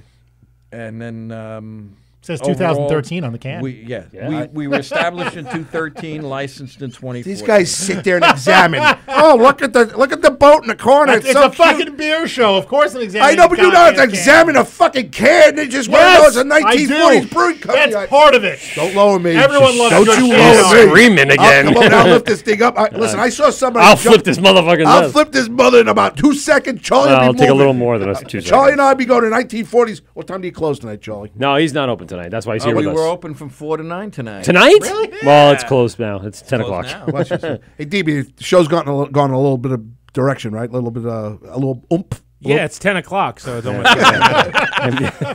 and we've been drinking, so there's that. Oh, they drank themselves a personality. No, I've had one beer. I haven't drank one beer. You missed I had the fact 12. that he sneezed in it. Here's the best part. You missed that. You got to check it out. You got to check Michael out after like 3 hours of just going down on him. Yeah. This is the work with Mike and Pete. No, it's not that bad. The work with Mike and Pete, and he'll continue on, and then you think he's just about to say good night, everybody, and he starts up again for another 10 minutes. Well, we got another 10 minutes to go, so... we're closing at 10 tonight? Well, we have some studio work to do tonight, and we're going to wrap the show up as close to on time as possible. Which is not right now, but I'm just saying in general. I think we should go till 10:30 till I leave and then continue on. What do you think, Charlie? It's all about you, isn't it? Anthony, remember, you have to pick up stuff and move stuff to another place. Oh, my back's starting to hurt. Right. It does seem very cold in here a little bit. Yeah, a little bit, huh? And my knees are starting to crank for being like this again. Are they? It's now 9 degrees in here, by the way. It's dropped. You're drinking that fucking piss water. It's bad for you. It's Budweiser. Yes. Oh, that's right. You're drinking the slop. So that was a joke because he doesn't allow me to bring that in. The first night I brought it in because I legitimately didn't know if I was going to like it. And then I have to say, most of them, if not 95% of them, have been just nothing short of good beers. That's a fantastic beer. Oh, yeah, so delicious. Really Wicked chowder. The only reason why I like the hop ones too because he brought kegs in. So next time you come in, you got to bring us. You got to bring. It's a tough one because he's keg. They brought kegs in. They brought kegs in because their brewery's not open yet. They don't have an open brewery. They don't have an open brewery. It was so fascinating to walking in. There was like 5 kegs in the corner over here. I'm going to have a bar. We could have opened up. I could have told people to come here. I charge $5. Here you go. Well, they don't want to get rid of all of that beer. I know that was their beer. Yeah. I guess that was their beer, and we're drinking it all. By 11:45, I'm saying I think we better leave, right? Yeah, it was time to go. Well, you stick around long enough, you'll end up with Column Shifter, In Bloom, and Sinner's Mass. Ooh. Don't retire. I looked at my yet. clock, everybody. Don't retire yet. Yeah. In about a couple of weeks. Oh, there you go. 25 barrels going through a canning run. Exactly. Listen, In Bloom is the Black Circle Project collaboration. Is that, and that's You are the owner and the brewmaster. Charles Becker, 1337-1 Lincoln Avenue in Holbrook, New York, 11741. What a plug. Catch him at 1940's Brewing Company at gmail.com. You want to check out his daughter, she'll be at Limo Talk in a couple of weeks. That's what I'm saying. So let's start with that. Have her call into the show. I'm serious. Yeah. And that'll, start the relationship because then all of a sudden she becomes part of the show and then she's in studio and then she's part of the governor. It just kind of... 6 years later, you'll find out I'm divorced for the second time and we're dating. No. You were way... in the armed forces at all? Although she does remind her of her father, so the odds are... I'm the young virgin. Now he's the young version. I'm blushing. the Look, younger I'm blushing. version. Yeah, So creepy. Look He's at turning her. red. So creepy. Look at how red It wasn't that No, bad. it's the beer coming to me. Yes, exactly. We'll blame it on that. www.1940's Brewing I can't even speak anymore. Exactly. www.1940sbrewingcompany.com. That's right. And you got to check them out on Instagram. It's 1940s Brewery, Twitter, Facebook, all that stuff. You could check them out online. It's 1940sbrewing.com. Folks, I call this the greatest beer show in America, and it is. These guys are great. I only had a sip so far. So. You had a sip? Give me the rest of that. Hurry the fuck Because up.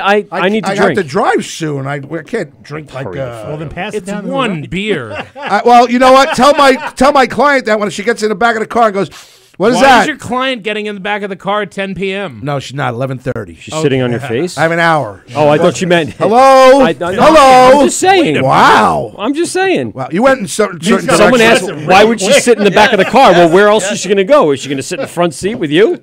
Some have, yes. All right. Well, that's very nice. Quick funny story. Okay, good. This lady's with me 8 years. 8 years ago, I pick her up. It happens, a snowstorm happens to start in the afternoon, going into the evening, and she has to get in that night. My car doesn't start because it's under the snow. I had to take my wife's car. First time meeting this lady. My wife's car has insurance through the company, so it's okay.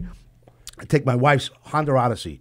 As we're driving in a snowstorm, I pick her up. She says, okay, pick me up. I pick her up. We start driving, going on the Van Wyck Expressway. The fucking mirror falls off. Well, it doesn't fall off. It's dangling, hitting against the thing like this. So I'm sitting in a snowstorm with the first time with this lady as a client with my hand open, holding the mirror and driving with my other hand and getting it to her. As she got out of the car, I said, thank you, Ms. Dash. I apologize for everything. I thought I'd never see her again. She's been with me 8 years, and she's one of the loyalest ladies I have, and it's phenomenal. Wow. Cool. Nice We story. had Luis Gustavo Cornero from Brazil tuning in tonight to the... That's not a real name. No, it is. It's on YouTube. It's a YouTube follower. DB, I'm going to teach you something about radio, first of all. Okay. We have to give people an illusion of what's going on, whether they're not It's not looking an on illusion. it. It's right here. Do you want to see it? No. Okay. So even if it is true, It is. you paint an illusion. Nope. No, Right. I I'm do. actually not fat and a loser. Yes. Right, you're the You're best. skinny. You're skinny and look like Tom Cruise. Right. And you don't dress like you're from the 1950s with a fucking scarf and you're ready to do Freezing, it's and you're ready to 15 do degrees in a here. tap dance with Shirley Temple. Jesus Christ. Christ almighty. It Get a is fucking cold. different wardrobe with that sweater. Charlie and I would never look that we way. got to get him a 1940 sweatshirt. That's all. it. Get a 1940 sweatshirt. Who needs that? It's time for you to change your act. I'm going to change it. I'm Sure. becoming your fucking manager. Let's do it. I'm in 41's manager. Look where he got. You know what? I feel like you would be best suited as representation. The comedy clubs would hate me. They would, but they couldn't get rid of you, and that's that's the point. They haven't gotten Your rid of guys me. would be on stage as you're just screaming at them. I haven't gotten rid of me yet, and I've crossed the line once. Once. I'm not crossing the line. Yes, thank you. I'm not crossing the line again. No. But I thought for 24 hours that something stupid would come out of my mouth. It wasn't me. No. It sure It wasn't you. It was someone else. Yeah. It wasn't me. You become a different person. Yeah, you know what? I enjoy this. Michael and I have been here. Listen, everybody knows the story. Michael has been here since for about 6 years. You're about to say 1916. Michael's been here since 1916. He was young for his age. I think it's 7 years. Yeah. I fit in because I've been around since the Civil War, you know. Ask Steve, he'll tell you. I like you a lot. Michael's been here 7 years, Michael. Started with Chris 7 years. Started with Chris Monty. They had a little podcast. Michael built the studio. Chris Monty, nothing ever happened with him. Then John Mulroney, who was here for 8 months, did a morning show. And that after 8 months, he got out of it, and it sat here. And I worked with O&A. I had my own show at The Shark. I had my own show at WGBB. I had my own show at ESPN with Scott Farrell. Remember, hey, shot the beer. Shake it up, shake it up. Shake it up, shake it up. Remember Scott Farrell? I used to do producing for his show. So I come over here, and I said, hey, would you mind? I'd like to start this thing up again. And he got me into touch with Michael. And now, 3 years later, there's 11 shows with 2 more shows coming on. There's 13 shows. Mm-hmm. Cool. It's getting 6,000 views. And it's been my passion. And it's because of Mike and getting to know Pete. You've done amazing I'm work. along for the ride. No, but you're a good person, too. And you allow... You don't have to allow me to sit here, even though I tried to create the show and everything else. I was the one who suggested. I go, Mike, you should do a beer show. And I pushed him.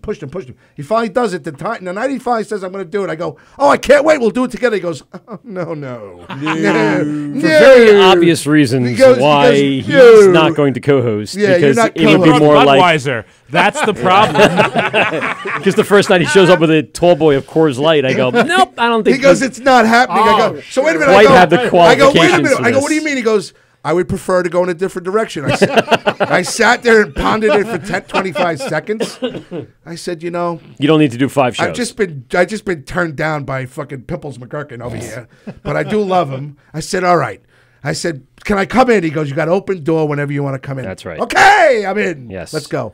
And now I tell you, it's the greatest beer show in America. That's because you're part of it. And No, I think you have to market it Even when correctly. I'm not here, when you two are here, and all the guys that come in, it's a good show. Well, I'll tell you what I'm going to do. Okay. When it's all canned, all 3 beers, which will be done in one day. Okay. I'll drop off a case. Okay. That'll have 2 4-packs of Sinner's Mass, Okay. 2 4-packs of In Bloom, Okay. and 2 4-packs of Column Shifter. Okay. I'll warn you right now, the Column Shifter will go down nice and easy. But at 9%, you better behave yourself. You bet. You gotta have your own car service to pick you up. Wow. Okay. Now, am I taking that as FME personally, or you want me to bring it to the third rail and we start selling it? I'll get $9.99. No, we'll do a draft for that. You do whatever You're you better want off with a it, draft for because that. What you're drinking now is 7.2. Yeah. That's why I feel how Actually, I feel. Charlie, do you like your children? You want to adopt another one? He's 53. He's got droopy tits, but he's a nice kid. You'd be his oldest. You'd be his oldest. I would be his old. Listen, Dad. I'm an awesome. My dad's a brewer. Wait. I want to find out. How old do you think I really am? To be honest with you, I'm 53. You, honestly, 63. No, not at all. 56, 57, 58. 72. 65. 61. You're not going to hit me, are you? No, he's I'm gonna not be going like to hit you. about 58. I'm going to give you. 92. I'm going to give you a little advice. What? I'm on Medicare. Oh, good 67? for you. I'm the old man. I'm the guy who survived the Civil War. Yes. Oh, that's right. You did say that. I should have took that. Yeah, Well, you should you have know took what? You know what? Whoever's listening from your family, you try to be nice to people, and you don't ever want. You don't look it anyway. No, But you sure don't. I've always been told. My father always told me, try to lie in the age and don't burn any bridges. No, it's basically the genes. Right? Yeah, I'm just to give you a little history. I'm third generation brewer in this country. Wow. Are you? My son is we fourth. We missed that friggin' angle. Yeah. So my great grandfather came. Well, I don't from look like him, Bavaria. so I couldn't have this Actually, conversation. Comedian daughter he was works a for brewer. Oscar Blues. Yeah. My father was assistant brewmaster at Rangold. Oh my God. Wow. He worked for Rangold for 41 years. Teach me, Wow. Dad. Teach me, please. Teach me. And- I want to get out of the limo business. And Dad never wanted any of us to be in the beer business. And you love it.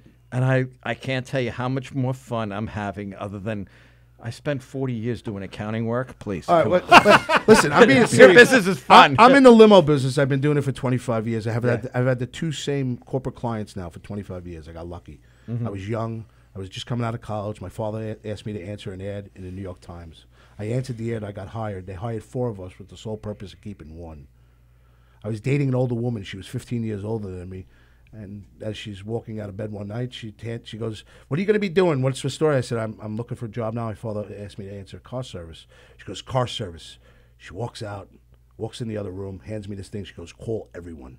She hands me this book. It's an ALA book. It's all the directors of the law firm. She goes, "Call everybody, and within a month, she goes, fax everybody, and within a month, call everybody." And I listened to her. And in the same month, the same 2 corporations sent a fax, $2 million law firms, and they're still with me 25 years later. They fired me from the first job because I was bartending and cracked out of my brain. Can you give me the number to that chick? And then I went. And then I went to this other. She's too old for you now. Sharing is caring. And I went to this car service. I've been with the car service 23 years. We went from 100 cars. We were up to 550 cars. We're down to 350 because of Uber. But we're still doing well. But I'm looking to get out. Because you get the personal touch. That was one of my things where I worked. Was my responsibility was to not only make sure that everything got taken care of, but as far as operations, but that we had the right car the service. vendors. Who'd you use when you? I'm sorry, Michael. No. This is fascinating. it's about him. It's not it's about the us. With Mike and Pete and GovsRadio.com. Guest host Anthony Graz. They just walk. DB, that guy I walk guest in. Host? They take a break. No, he takes over everything. I let him go. I set him wild. Who'd you use? Be free, young lad. Who'd you used to use? Jeez, we used to use Concord, Skyline, Minutemen. The guy who runs this place used to run a limo service. He's actually the be guy that runs mostly this place. Used to have a very good limo firm. He got rid of it. And now he's trying to run a very good radio show studio. And he does. And he hasn't fired me yet. So far it's good. It's amazing. And 3 years ago when he wasn't involved and he still owned the limo company, on my limo show I used to push little buttons that said U.S. Limo on there, which was his limo Right, U.S. company. Limo. He told me that today. And you know what? That's why they didn't fire me, because I was cool. Yeah. I'm sure. You don't remember who you used? the art. I'm sure. You didn't use Concord, Skyline, Minutemen, Utah. He owns a brewery now. Utah was the one that we really settled on because they were pretty much reliable. Yeah. That's who I worked for. That's who hired me. I got fired from Utah because the guy followed me to a movie theater, and I was sleeping in the movie theater instead of working. I was cracked. I was running a bar. Till 7 o'clock in the morning. Shit in a spackle I had to be bucket. in Long Island City by 9 o'clock. Who goes to a bar at 7 in the morning? Oh, I used to have the pagans come in after 4 o'clock. Really? Yes. I made more money and got cracked out of my brain more in those 3 hours than ever in my life. Wow. So I didn't have to go to a car service. So I had to keep myself going. After a year, you start wearing down. Yeah, Utah was one of them. There was a couple of... Yeah, and I work for Vital... I still... I do some SUV work with Vital Transportation in Long Island City. We have 350 town cars, 20 SUVs. I have a bus, and I have 5... bang bus. I have the bang bus, and I have 5 personal... I have 5 What does that personal mean, you have a bang Lexuses, bus? and now I know You where don't? I know where the first stop is. Yes. On the official beer tour at the that's library. all right, so this is the concept. So we've been talking about it for over a year now. Okay. That Anthony's Limo Service does wine tours out east. 10 years And we're now. looking to put together a bus tour. And I know people have done it already, and we've actually been talking to people. There's a couple of them that do it. Taps and Apps. Tapped Enterprises. Yeah, Taps Enterprises. And the Brew Bus. And the Brew Bus. They all followed me, Charlie. And then there's another one called Long Island Brewery Tour. Yes. Brewery and Wine Tours. They do out east mostly, though. Like they're the Riverhead sector. But they bring people to me. I was the first, and I'll tell you how I know I was the first. You weren't the first. You're not even doing it now. I was the first doing the wine tours. Oh, yes. Because I thought you meant the beer tours. I'm like, you're not even doing them yet. Puglisi wouldn't allow it because the old man didn't like it. Yeah. But when he died, I happened to be out there, and I asked the daughter, and she started it. And then I started out at Puglisi and Lens, and then it all started from there. Lens. But I never wanted to expand it because one. I was doing so many things. We got an easy brewery tour for you. Yeah, it's Holbrook. You just do Holbrook. Yeah. Well, you have St. James, Spider Bite, myself, and Squarehead, and I can get and then to cap it all off, you can bring them into Patchogue, and you have. Hopefully, then like 4 more. The Blue Point. Try not to get them drunk. Blue Point Brewery will be open with their restaurant tap room up Beer there. Project. Who else or is in Patchogue? you can go to Patchogue Beer Project, area. or to my friend Paul Sunrise. Cosmic, who's the head brewer. He's at, out there, Belport. Brick House. I want to do 3. Oh, and Paul. We, right. we do Yeah. Len's Pugliese in Baiting Hollow. They start at the Library Cafe. Everybody meets at the library. My bus takes them out to Len's. They get a free tasting there. My bus takes them out to Pugliese, which is wineries. Yep, I know. They get a free tasting there. I've Then been they go. there. Then they go to Baiting Hollow. They get a free tasting there. Yeah. Then they go back to the Library Cafe for a 3-course meal. So when we started, we charged $85. I've only increased it $20 in 10 years. You want to run down your schedule too? You would have got coming up in March and April. You could do those 4. The Wort with Anthony Grazzi, they special guest host. You know, I know St. James doesn't have a tasting room, but you could do at least the 3 of us that have tasting rooms, and then you can go into either Brick House or the Genius. Patrick Beer Project. He's got a pretty big. Brick House is is the brew pub and restaurant. It's great. Do you do lunch? Do you get out of that brewery to do lunch? Could I bring you out to lunch? We sit and we talk? Seriously. Yeah, I'll Or you want me to come to you? I'll bring food. Doesn't matter to me. Do you have food? I live Do you right have food there? See, the thing is, I live right. Hijacking our guests I'm again. local. Fucking guy. I live local to here. Yeah. My I think he's brewery's coming out on to there. you, When are you Yeah. done? I like him. I don't like listen. Okay, first of all, here we go, DB. He's Batten around. down the hatches, We're around the same age. Yeah. He's much better looking than me. Take a century. He's a marketing whiz. He walks in. He's got every single one. What you're supposed to have: a koozie, a fucking hat. Next year he's going to have gloves. He's got 1940s brewing underwear on and a shirt. He's smart. Plus he's been in business now. Clearly he's smart. I need to surround myself with smart people. I'm getting tired of doing this. I might want to go do beer. That's smart of you. Electric cars are coming out. I'm not going to have a fucking job in 10 years. Ladies and gentlemen, here's Flying Howard cars. Schultz. Yeah. That's pretty He's much. running for president. He doesn't know what to do, but he's going to surround himself with great people. I could be a phenomenal politician. Where have I heard that before? But my background, my past will fucking put me in jail. How did that work out in the last Pastor? My past. Yeah, I did say that. I thought he said I pastor say too. pastor. I apologize. No, I had nothing to do with the pastor. My past. We're in a post-truth world. My Your past doesn't matter. No, that's not true. Because they look at Bill Cosby and look at all these people that talk about 30 years later. Yes. So all the crap that I did and all the women I were with. Hey, as long as if I there's get not on the front page of Daily News, they're going to want a piece. As long as there's not an audio tape of you saying you're going to grab women by the pussy. There is none. Because that would sink anybody's campaign. Well, But yet it worked. WGBB's files was demolished, so they're gone. Yeah. So the only thing I have left is the 3 years here. That's fine. I'll have that. You've been forever. pretty tame. I've been pretty tame. I never used bad words. I that's mean, bullshit. like go over the line. No, you haven't done anything like Dan Romano or anybody else. Yeah, you saw how I said, by the 13th hour, I was going to be the Upper West Side of New York. Yeah, you know what I mean? Yeah. So we all got the way that was going. But listen, no, seriously, I'm though, done. I'm done. No. It's absolutely the truth that for a year we've been trying to plan something for an area, for a sector, for a hub of places that we could put together something where Pete and I could sponsor the bus. We could bring people along for our maiden voyage. We want to go to an area that has great breweries. Holbrook is a great area. I've been to all 3 breweries out there, including the other area. Yeah. Besides Holbrook is you got to look at Bayshore. Oh, because yeah. You have the Brewers Dubco, Collective, Brewers Dubco, Collective. and Great Hop South Winds, Bay, Great South and Bay. hopefully the guys. Fire Steve and Bill, if you're listening, get your butts moving, Yeah, will you? and get Hop Winds open. Yeah, we're trying. Well, they're sitting there for the 516-465-3990 if you want to give us a call and talk to the greatest beer master on Long Island, Charlie. Charlie Becker. Are there even And any you're not other short beer selling it. shows on Long Island? Yes, there's a lot. Fantastic voyage. There are a lot of beer shows, and there are unlike any other like this one. That's correct. This is the staple. Like We that? have Charlie Becker I don't know from about 1940's brewingcompany.com here, and we don't need anything else right now. I do the same thing 2 Well, let weeks me ago. acknowledge I'll do the those same other thing 2 weeks podcasts ago when because, somebody listen, else walks in. So by- they give me free beer. by no means are we anti other podcasts because the other podcasts So do. he's easy. Yeah, no, he is. Oh, yeah, he's easy. So easy. He's going to give me a hand job after the show. No. It's really not, easy. not that kind of easy. I did find you very attractive in your fucking green Christmas sweater. Thank you, my scarf. And his scarf. Oh, you see his scarf? I'm sweating. It's like he's walking around with Shirley Temple by his hand. He's about to do a tap dance. over Creepy. here. I am. I'm surprised he doesn't have the hat that Michael has. Jesus See the hat Christ. Michael has? Put the hat Michael has on there. Hello, Dolly. I love you, Dolly. This is not a Dolly hat. What are you talking about? But if you put that hat on DB and you put him out here, he'll tap dance for you. I'm not letting him touch my hat. I'm just going to be honest. Hello, Dolly. It's DB Frick, 1940's Brewing Company.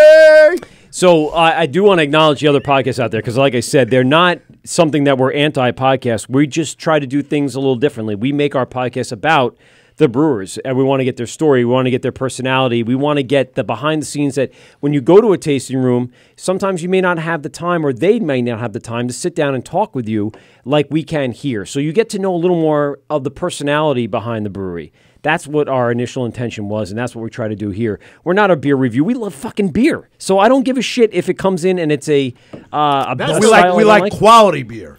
And but it there's has so much quality beer out there. But there's a different embarrassment of riches. Okay. These days. So then my point is what we're trying to do is attach a personality to the brand. And when you sit down and listen to our show, oh boy, are there a lot of personalities. Fucking A, you're going to on get. This show, there's not a. There's Michael's the personality. Pete's the personality. I'm an often guest. And there's Nick from. You don't have many in studio. You have the. What are you talking about? The brewers you have. Yes, in here. yeah. I'm talking. A lot of them are fucking characters. That's all they're characters. They're not personalities. The personalities is Mike and Pete. Sometimes me, maybe Nick from your buddy. Yeah, my buddy from Nick from Queens and Mike from Boston. And Mike from Boston, Yeah. but that's about it. He focuses on the brewers. I see where you're going with that. Okay, And yes, absolutely. And they're good at it. Pete will tell you if he doesn't like your beer. Pete will say, "Nah, I'm not." But it's not that. You know what it is? He'll be truthful about it. Yes. And I'm being honest. That's why I like you. And it's not about the beer; it's about the style. Yes, there are styles that I'm just not huge on. Yeah, he's not But good. like on, that's there's sometimes I can't have it, and he'll say it to the brewers, and that's what it's about. It's not But it's sitting here not- going, "Wow, you're fantastic. I love your beer," and then 20 minutes later, say, "I'll never buy it." I'll buy this. Yo, you not only buy it, but you'll try to market it in your bar. Every brewer that's been on here has had at least one or two beers that knocked my fucking socks off. And I have to admit, he's right. He's right. He's right. Yeah, or something that I haven't tried. We had Brewers Collective on. They brought a Brewed in, and Never heard of it before they brought that in. If you've never had it, it's fucking wild. Yes. Yeah. Yes. I'm like a beer with no hops. Didn't know it existed. Didn't know it was a thing. Did not know that was a thing. They've done one with the tips of the spruce? Pine cones. The pine cones. Yeah, Yes. yeah. Yes. We didn't have that, but you talked about that. Was these guys. fascinating. These guys. That's what the whole part about being in Farmingdale was. Mm-hmm. We were all You were in doing Farmingdale? our own thing. Wait. lives I in live Bethpage. I live in Farmdale. I live in Old Bethpage. Oh, wow, we all geez. live on fucking Christ, Long we gotta Island. get Oh, I didn't know he did. You know what? Tell him, DB. Shut his fucking Oh, how mic about off. that? I don't You're like right. him. I should have my mic shut off. You're done, right? We're done. We're done with him. We have another beer in wanna here know for something you. silly? Charlie doesn't like you. And you know what? No, I like DB. I'm starting not to like you either. He was trying Don't to you set me fuck up with with the his word with daughter Mike and before. Pete. You just showed up. I've been here a year. Don't ruin the fucking chemistry. We got chemistry here. Pete doesn't talk. I take over the show. Nobody needs your fucking jokes, dum-dum. And now I know You're how right. it feels to I'm sorry, be I'm gonna go pee now. not the other person in there. That's usually me doing those wise I ass haven't, comments. I haven't slept. You don't have the honor to say that to me yet. I'll tell you when you can make fun of me. Fair enough. You want to know something really You silly, two can Charlie? make fun of me. Go ahead. His wife is the PTA president at She my just daughter's was, school. She just was at a meeting. She wouldn't take my phone call. Yeah. She's the president, and they love her. Yeah, they love her. She's sitting at the thing. Well, this is the best. She's spending.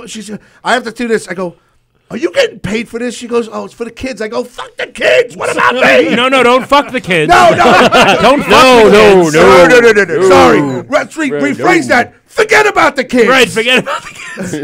What about me? Let's go get a job. Oh, no. Don't do that to the kids That's either. me. Nope, That's nope. me. Okay, Hold on, there we wait. go. That'll This is scare me the kids. This is me in the corner after Dad,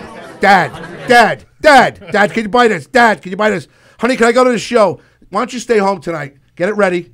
Clock it in the corner. I sit in the corner and get it ready. Yeah. Push the button. Oh, yeah. What do you want to do? You got Maybe Click. if I shoot it, I could leave. I could be out of here. If I'll be gone, no. I can more escape this problem. world. I can escape. No more limos. No more Charlie Becker from 1940's Brewing Company. No more DB Frick with Shirley Temple. I'd That's be not good. going to happen. You want a double cock? I would do Double it. do I ever? That's like Yeah, I want a Russian. double That's like cock. Russian roulette. Ooh, is that a shotgun? Do I hear? Yeah.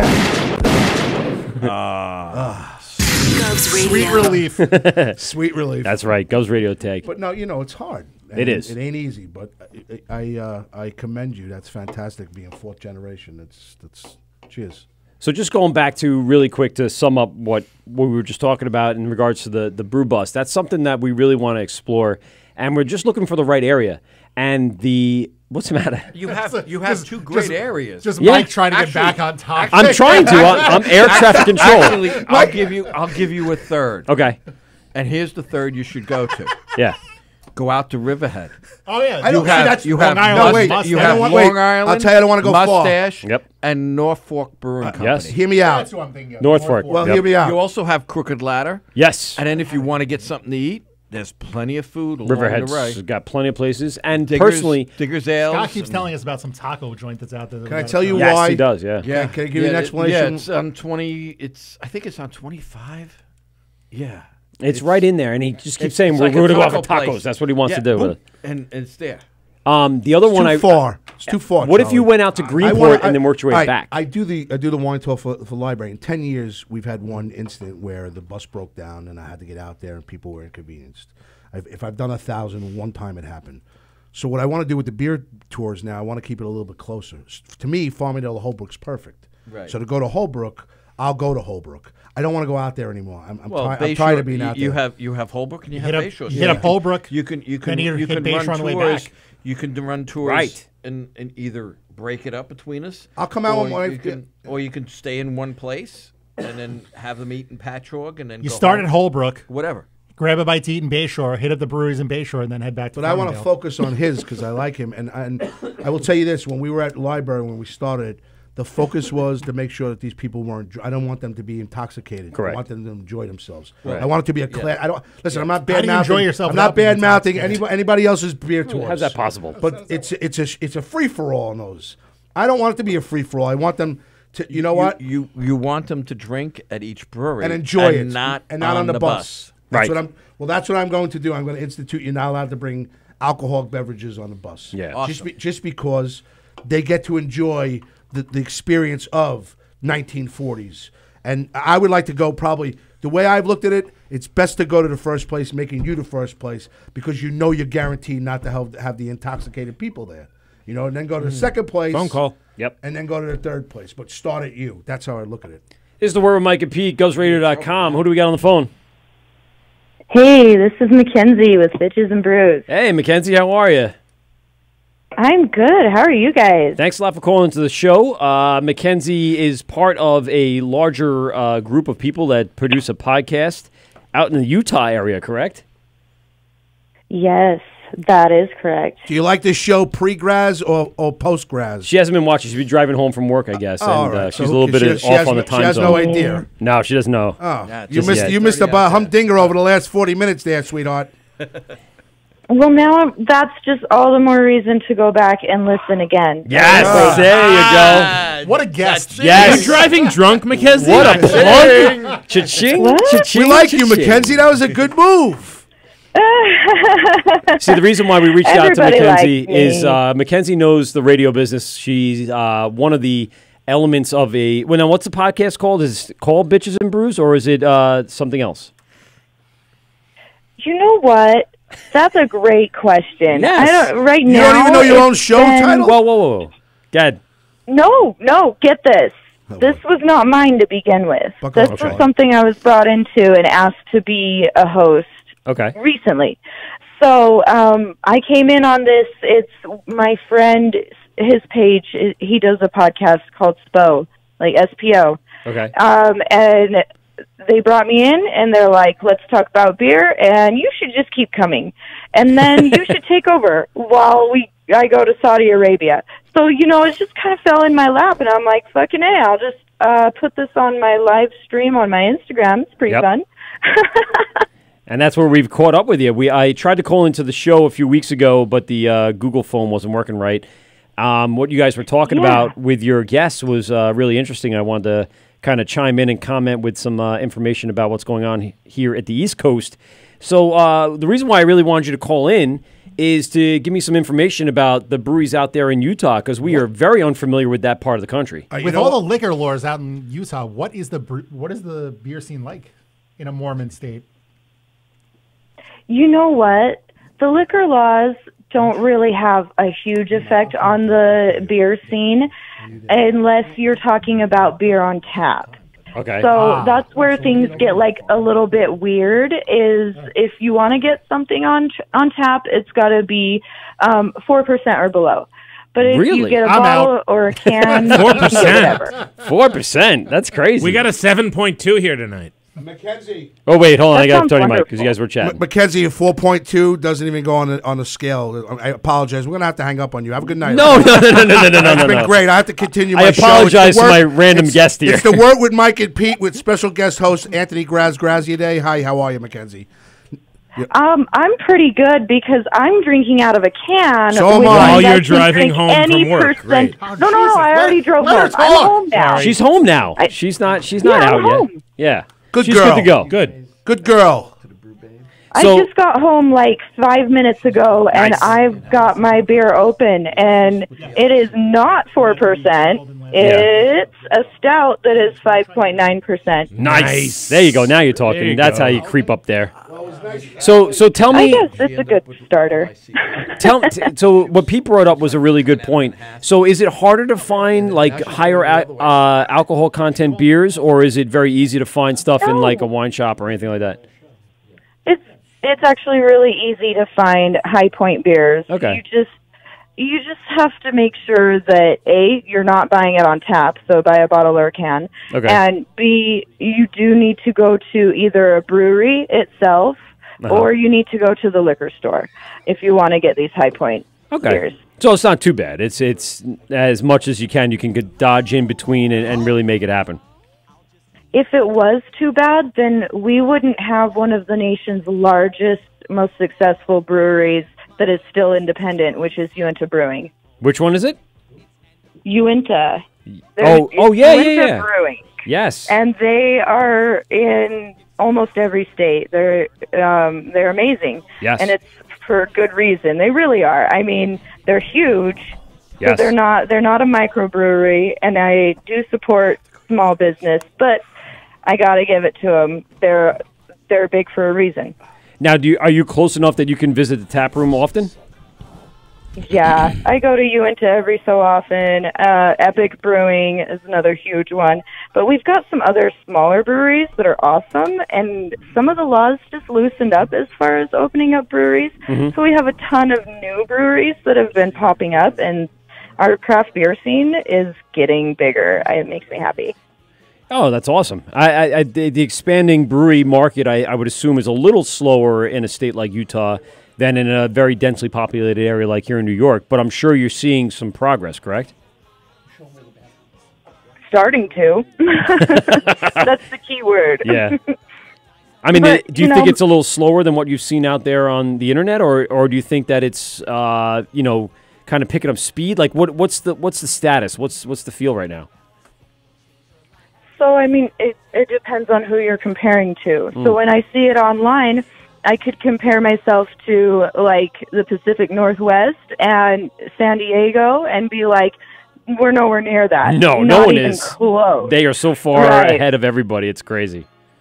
Yeah, but then I have friends out in Montana. Okay. And like People live in remote Montana? places where they're like, I don't have enough craft beer around me. Like they have some good stuff, but at the same Right. time, it's all like just in one area. So Nice. I would say Utah, we fall somewhere in the middle, especially with the growth that Yeah, we're yeah. seeing. Like it's pretty good.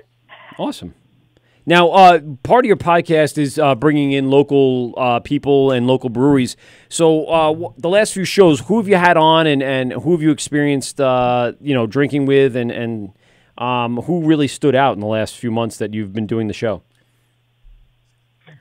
Oh man, months. That's a good one. I've been doing this maybe a month. But we've had some really cool people. We had TF Brewing threw in some beers, and TF Brewing is one of Utah's newest breweries. I think they opened like a month ago. Okay. And they gave us some growlers that were awesome. Like they are pumping out some really good beers over there. They know what they're doing. And then I've really enjoyed Saltfire Brewing. They don't do anything on tap because they refuse to make something that's low percent just so that it can go on tap. Right. If it's supposed to be style, then they're like, okay, we'll make it according to style. But I don't think they have anything that's 4%. Oh, okay. Well, that's fine. and they're really great. Yeah. They're awesome. And we have them on, I want to say twice, possibly. Nice. There you go. Well, that's it. When you have a repeat guest, you know they're good. Exactly. Yeah. So what's your favorite style of beer? I mean, what do you really like seek out and try to find at the local distributor or at a brewery? What's the first thing that really stands out to you? Good beer. I'm not going to lie. People want to go to a certain style or another, but I have a belief in variety, and keeping different things on my palate keeps every beer interesting and new. Okay. So I'm always looking for something different.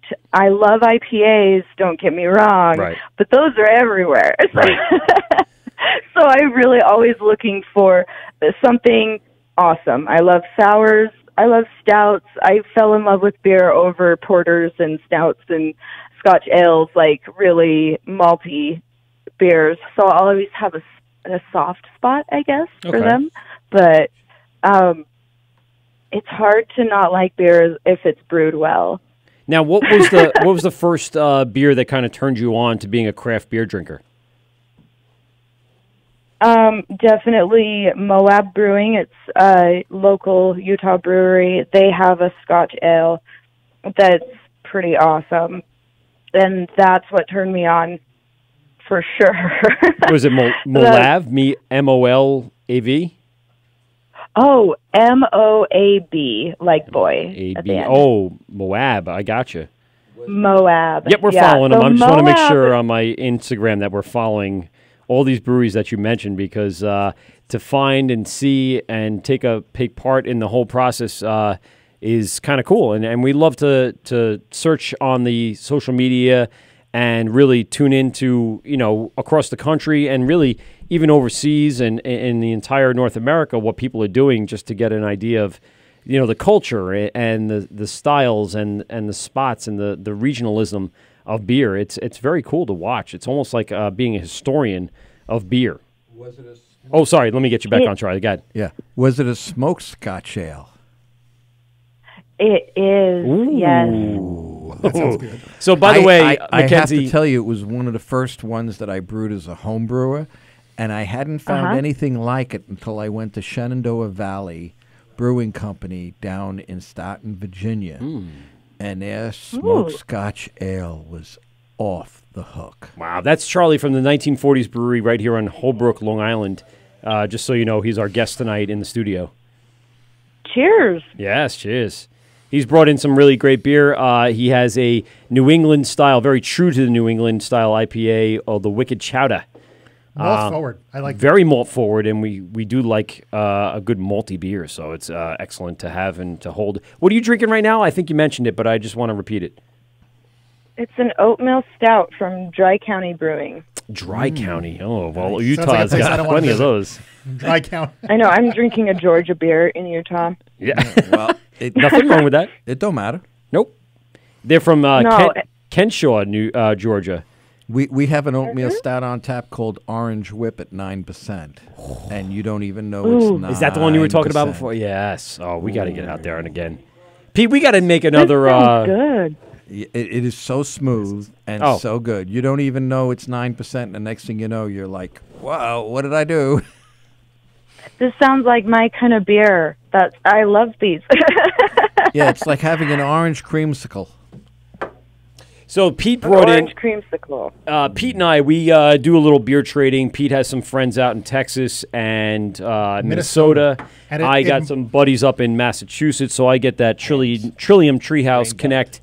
And Pete brought in something for us three to taste with you on the air from St. Paul, Minnesota. This is the Urban Growler Brewing Company, and it is a lovely porter that we're about to drink right now. So we'll have that with you while we talk to you for a few minutes. Sweet. Yes. I'm gonna I pass love this down. porters. Porters are delicious. One of my favorite styles, porter and brown. Porter and brown are some of my favorite styles of Chocolate beer. cherry porter, known as brunch porter at our place. Now, were you guys known for the jelly roll based beers? Where you guys did your raspberry and your stout? No, when we did our the orange whip is our oatmeal stout.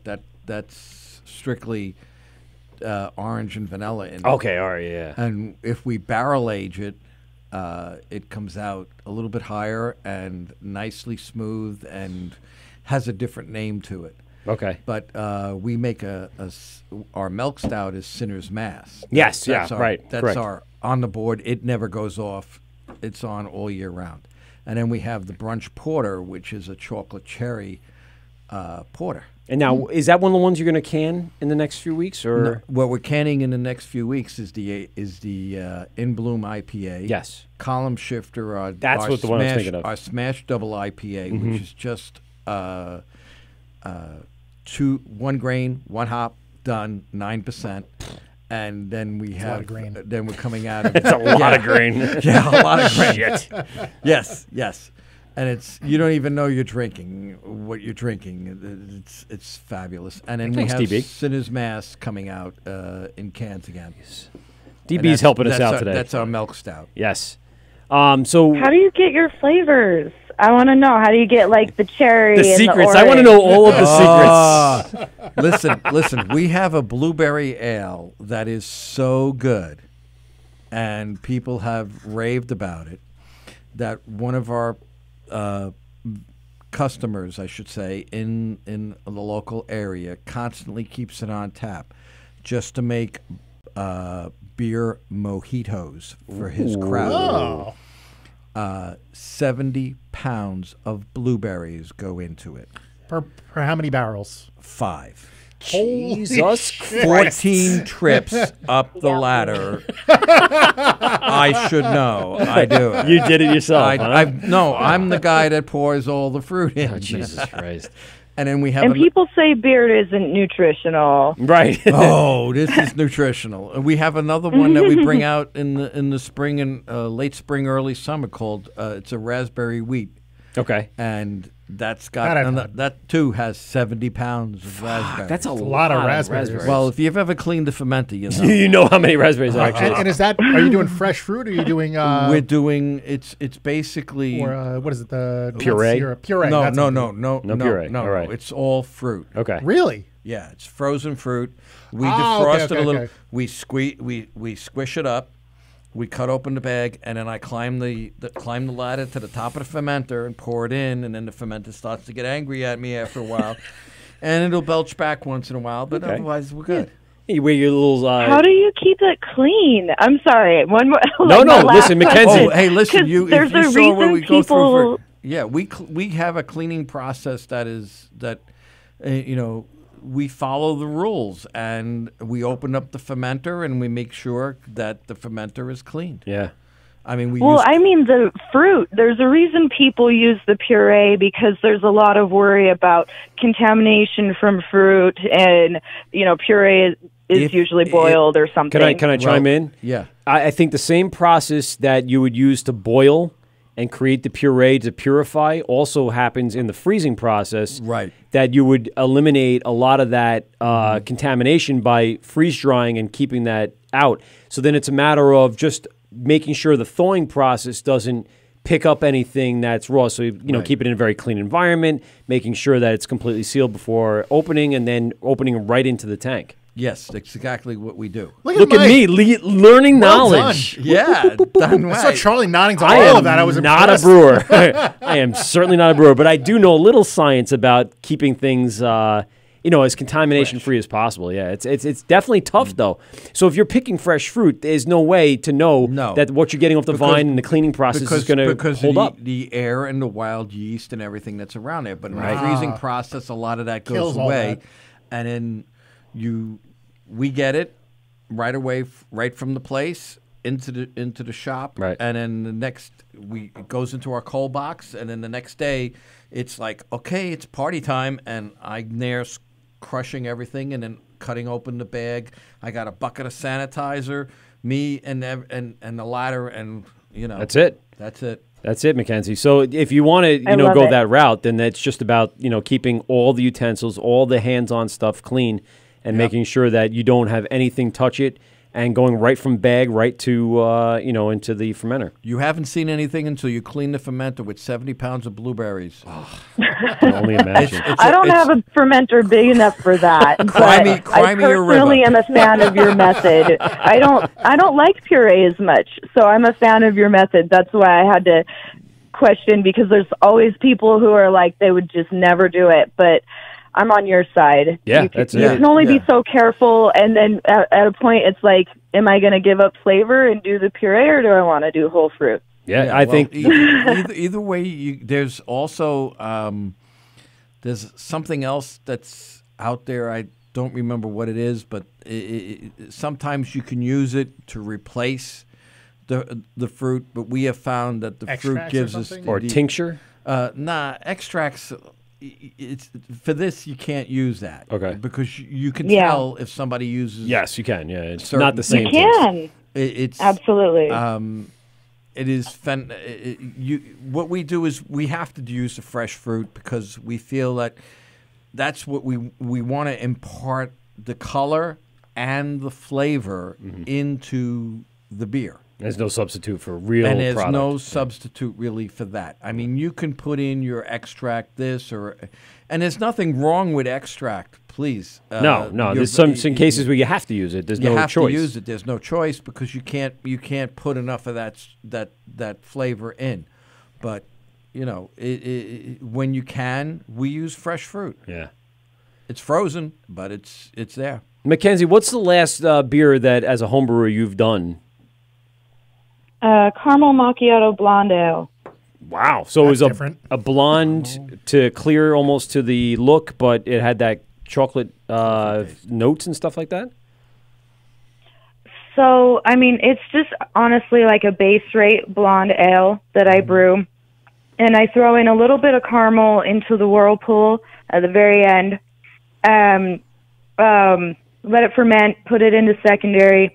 Last day of secondary fermentation, I put in some coarse ground coffee beans that I just kind of like crush myself by hand. And then, I also have lactose that goes in while it's boiling, of course. So it's a little more milky. But yeah, the coffee beans sit in there for about 12 to 18 hours. Is really all it needs to get some of that coffee flavor. And then I add some more caramel at that same time, so it tastes more caramely, but I'm not fermenting a ton of those sugars, which I completely fucked up on this last batch, but whatever. Well, Charlie, So, any tips to make that process a little more streamlined or to upgrade what she's looking to do? Well, we did with one of our oatmeal stouts, and we're looking to do it again, is we... After the whole process is done in the fermenter, we drop the yeast and everything. We pull it out. We'll put it into bourbon barrels. Ooh. And then we'll add Costa Rican coffee beans, organic cocoa, and Madagascan vanilla beans. It's a good thing we didn't get Graz in here while that's going on. Because the minute you said cocoa, he's like cocoa nibs and me in a bikini. And it goes the whole our thing. porter has cocoa nibs in it. So good thing we didn't say anything about that. Jesus Christ. But would have been another half an hour on that. But yes, I mean, that you think you can get that same... You can try... We've used whole Costa Rican coffee beans. And we just drop them in... We put it into the barrel. Is that easy to obtain? Is that something you can get online, or like how would you? We bought them in the local stores. Costa Rican coffee's not. Yeah, No. Costa Rican coffee exotic. beans are not hard It's to get. whole beans, We correct? We didn't use the ground beans. Right. We don't grind them. We just put them in whole because Okay. we wanted them to keep we wanted the flavor. We didn't want anything else to go with. Yeah, no, the coloring or anything else that we goes didn't into want that. it was dark enough Yeah. as it is. Yeah, I yeah. mean, this barrel had the funny part about it was the barrel when we first did this. It was in Farmingdale. Oh, okay, yeah. And it was an old weathered barrel, and we didn't know what was going to happen. Or And what was in there prior that could release itself into it. So here we knew it was a whiskey barrel or Okay. a bourbon barrel, but it was so outside and weathered and gray and everything, and we said, okay, well, we'll give it a shot. And one of the guys comes down and says, your barrel's leaking. I says, yeah, we know. She says, but how do you, isn't that going to affect anything? I go, and I wipe the barrel, and I taste it. I go like, no. And he goes like, exactly what I'm looking for. What does that taste like? I says, well, you see that spot over there? I says, you put your finger on that spot and then taste it. And he did, and he goes like, oh, Jesus, I'm leaving. It was that damn good. Wow. I mean, you just have to sometimes, and as a home brewer, you can experiment more than we guys as craft brewers that have a place. We can do some of it, but if it doesn't turn out great, you know what happens. Yeah. We have to open the valve, and we watch it all go down the drain. Whereas if you make a mistake, it's 5 gallons. Where we make a mistake, it's 5 barrels or 10 barrels or 15 or whatever it is. You know, it costs way more. And for me, if I lose 5 gallons of this caramel macchiato blonde ale that I messed up, I got some friends who couldn't drink $30 worth of beer that I brewed that I don't really care about. That's a totally different cost. You know? So they have the squirts the next day. Big deal. Whatever, it happens. Well, it's not contaminated. Yeah, no. You make your blonde ale like that. We make ours with apricots. Ooh. There's a little bit variant that you can experiment with. How is your produce out there? Do you guys have year-round same thing as out here? Do you get it a little easier because you're closer to the West Coast where the temperatures are a little different? So we definitely do not have a year-round growing season. Our winters are frigid. But we get we grow all sorts of fruit. I personally have an orchard where I've got apricots, apples, peaches, pears, cherries, everything. Apple, peaches, pumpkin pie. So it's really great. Here I go. Yeah. Peach goza. Ooh. You got to do a peach goza. You That sounds amazing. You got to add apricots to your blonde. And if you've ever made a porter, you got the cherries. Just grab some vanilla beans or vanilla extract. Yeah. And hook yourself up. Come on. Well, I had that idea. My idea was to call it a Black Forest Porter, but I mean, same. That's crazy. Listen, Mackenzie, we got someone else on the line. I'm sure you're going to be able to hear him. This is the Wort with Mike and Pete. Who do we got on the phone? Mike, I'm going to make it really quick. Jesus, Graz, we're going to hang up on you in 2 seconds. He's really calling now? He just got home and he's calling? Yeah, he's already got home and he's calling. Go ahead, Graz. No, I'm making it quick. Michael, is my dad there? Yes, he's here. Charlie's here, yes. Dad, I'll see you in a couple of days, okay? I'm going to take a little trip, and I'll see you soon. You got fantastic beer. Okay. All right, Graz, Really I look forward to it. Yes, love you, Sweetums. Sorry, I can't wait to see it. Go fuck yourself, Michael. All right, he's gone now.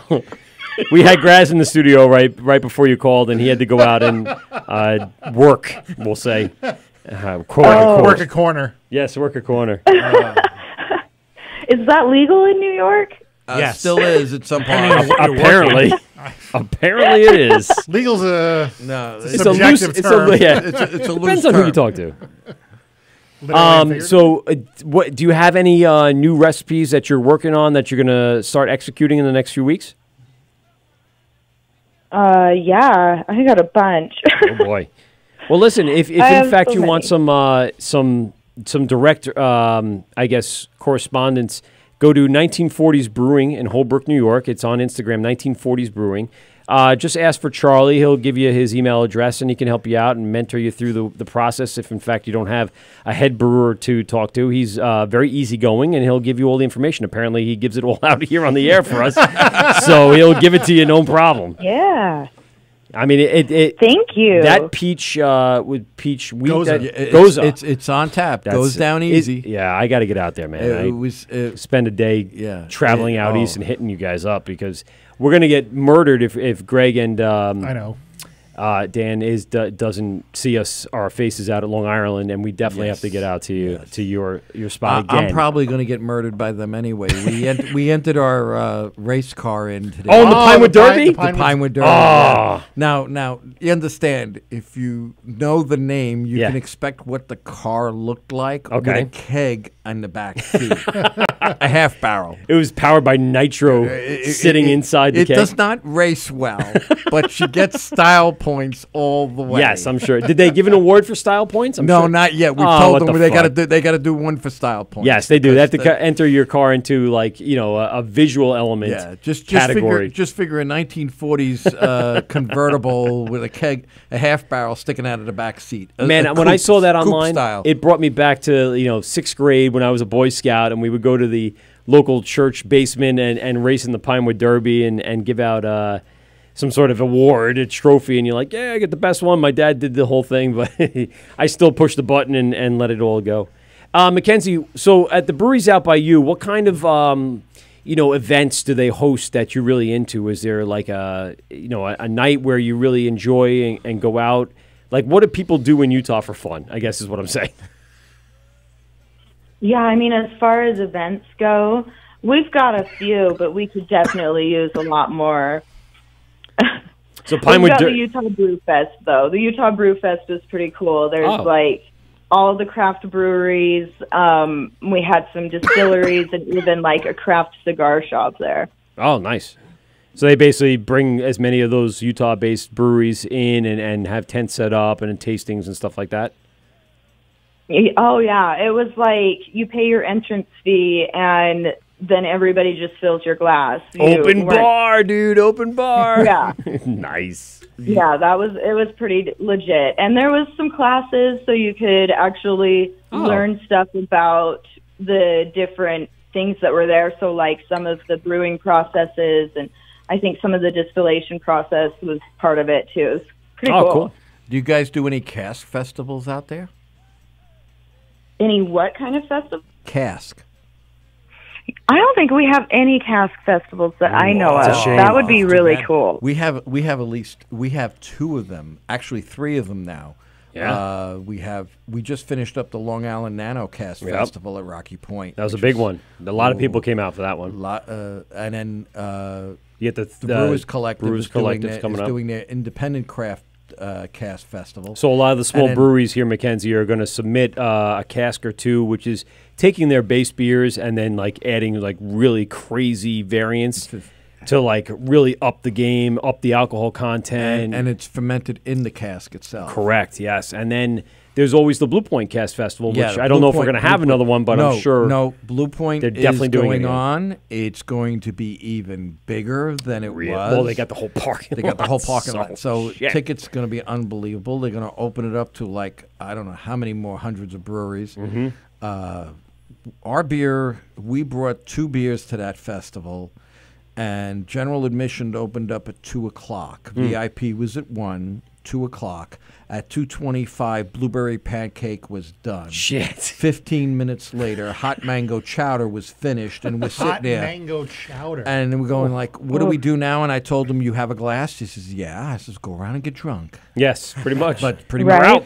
But the cask festivals are unbelievable because you get beer that people don't.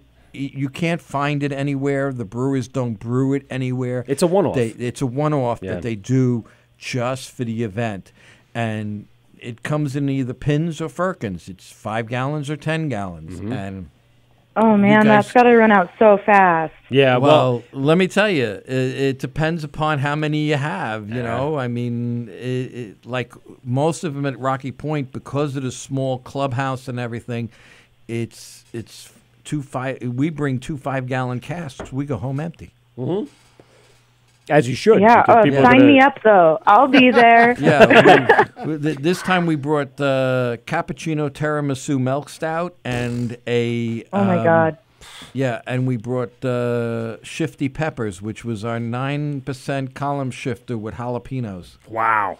So the bite was on the back end, right? Oh, no, you had no bite because what we do is we have a tendency, the way we do the jalapenos is not to give you all that heat. Okay. You want that green, you want that smell, and you get a little bit of the heat coming down. We eliminate a lot of the other stuff. Oh, that's very cool. Yeah, we do. I do like we've had the Bridge and Tunnel Chipotle Porter. Yeah. So there's nothing on the front end. It's just on the back end. You're like, oh, there's something there. Yeah, I had they probably do it the same way we yes, do. Yeah. Correct. Yeah, same Paleta de concept. Mango from Rar Brewing. Yeah, Rar did a great one. Yeah. That was like it started off smooth, and all of a sudden a little bite in On the the back back end. end, Yeah. You got to get everybody out there to do a cast festival. Yeah, that's one that some breweries got to want to do it and host it. Who's ever big enough and has the big enough place to bring everybody. Well, you know in. what we do, right? We just leave it all to Denver. So it's a good point. Come on. You're leaving it to GABF. Everything there is keg. When I'm saying no, it's not just GABF. They have all sorts of festivals and stuff going on all the time because there's so much. There's breweries all over Denver, Longmont, Boulder. Yes, I know. I've been there. Yeah, you've been out there? Right? I mean, you have to know. You have to know. That's cool. Have you been down for GABF? I haven't. I'm actually really sad about this. How There's far are been you reasons from the last couple of years? How far is the drive? You gotta 7 go. hours. 7? 7 hours. That's to fly out there. It's tough. I know we have to take an We airplane. have to fly out there. It takes but us as long. I don't know. I think I would try to make the drive. That's like us going up to Vermont, up at the top of Vermont. No. Oh, you're going to go further than that. Yeah? Yeah, it's longer than that. Well, I've done the you guys, 7-hour it's drive. worth the drive. It is worth the Okay. drive. I've done it a lot of times because then I can bring back as much beer in my Xterra as I possibly could ever want. You fill up the car and drive it home and start doing some trading. It's a festival Yes.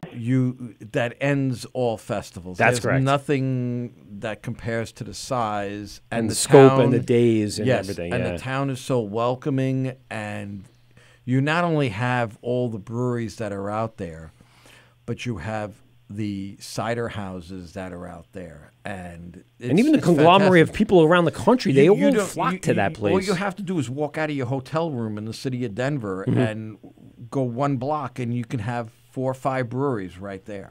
That's crazy. Yes.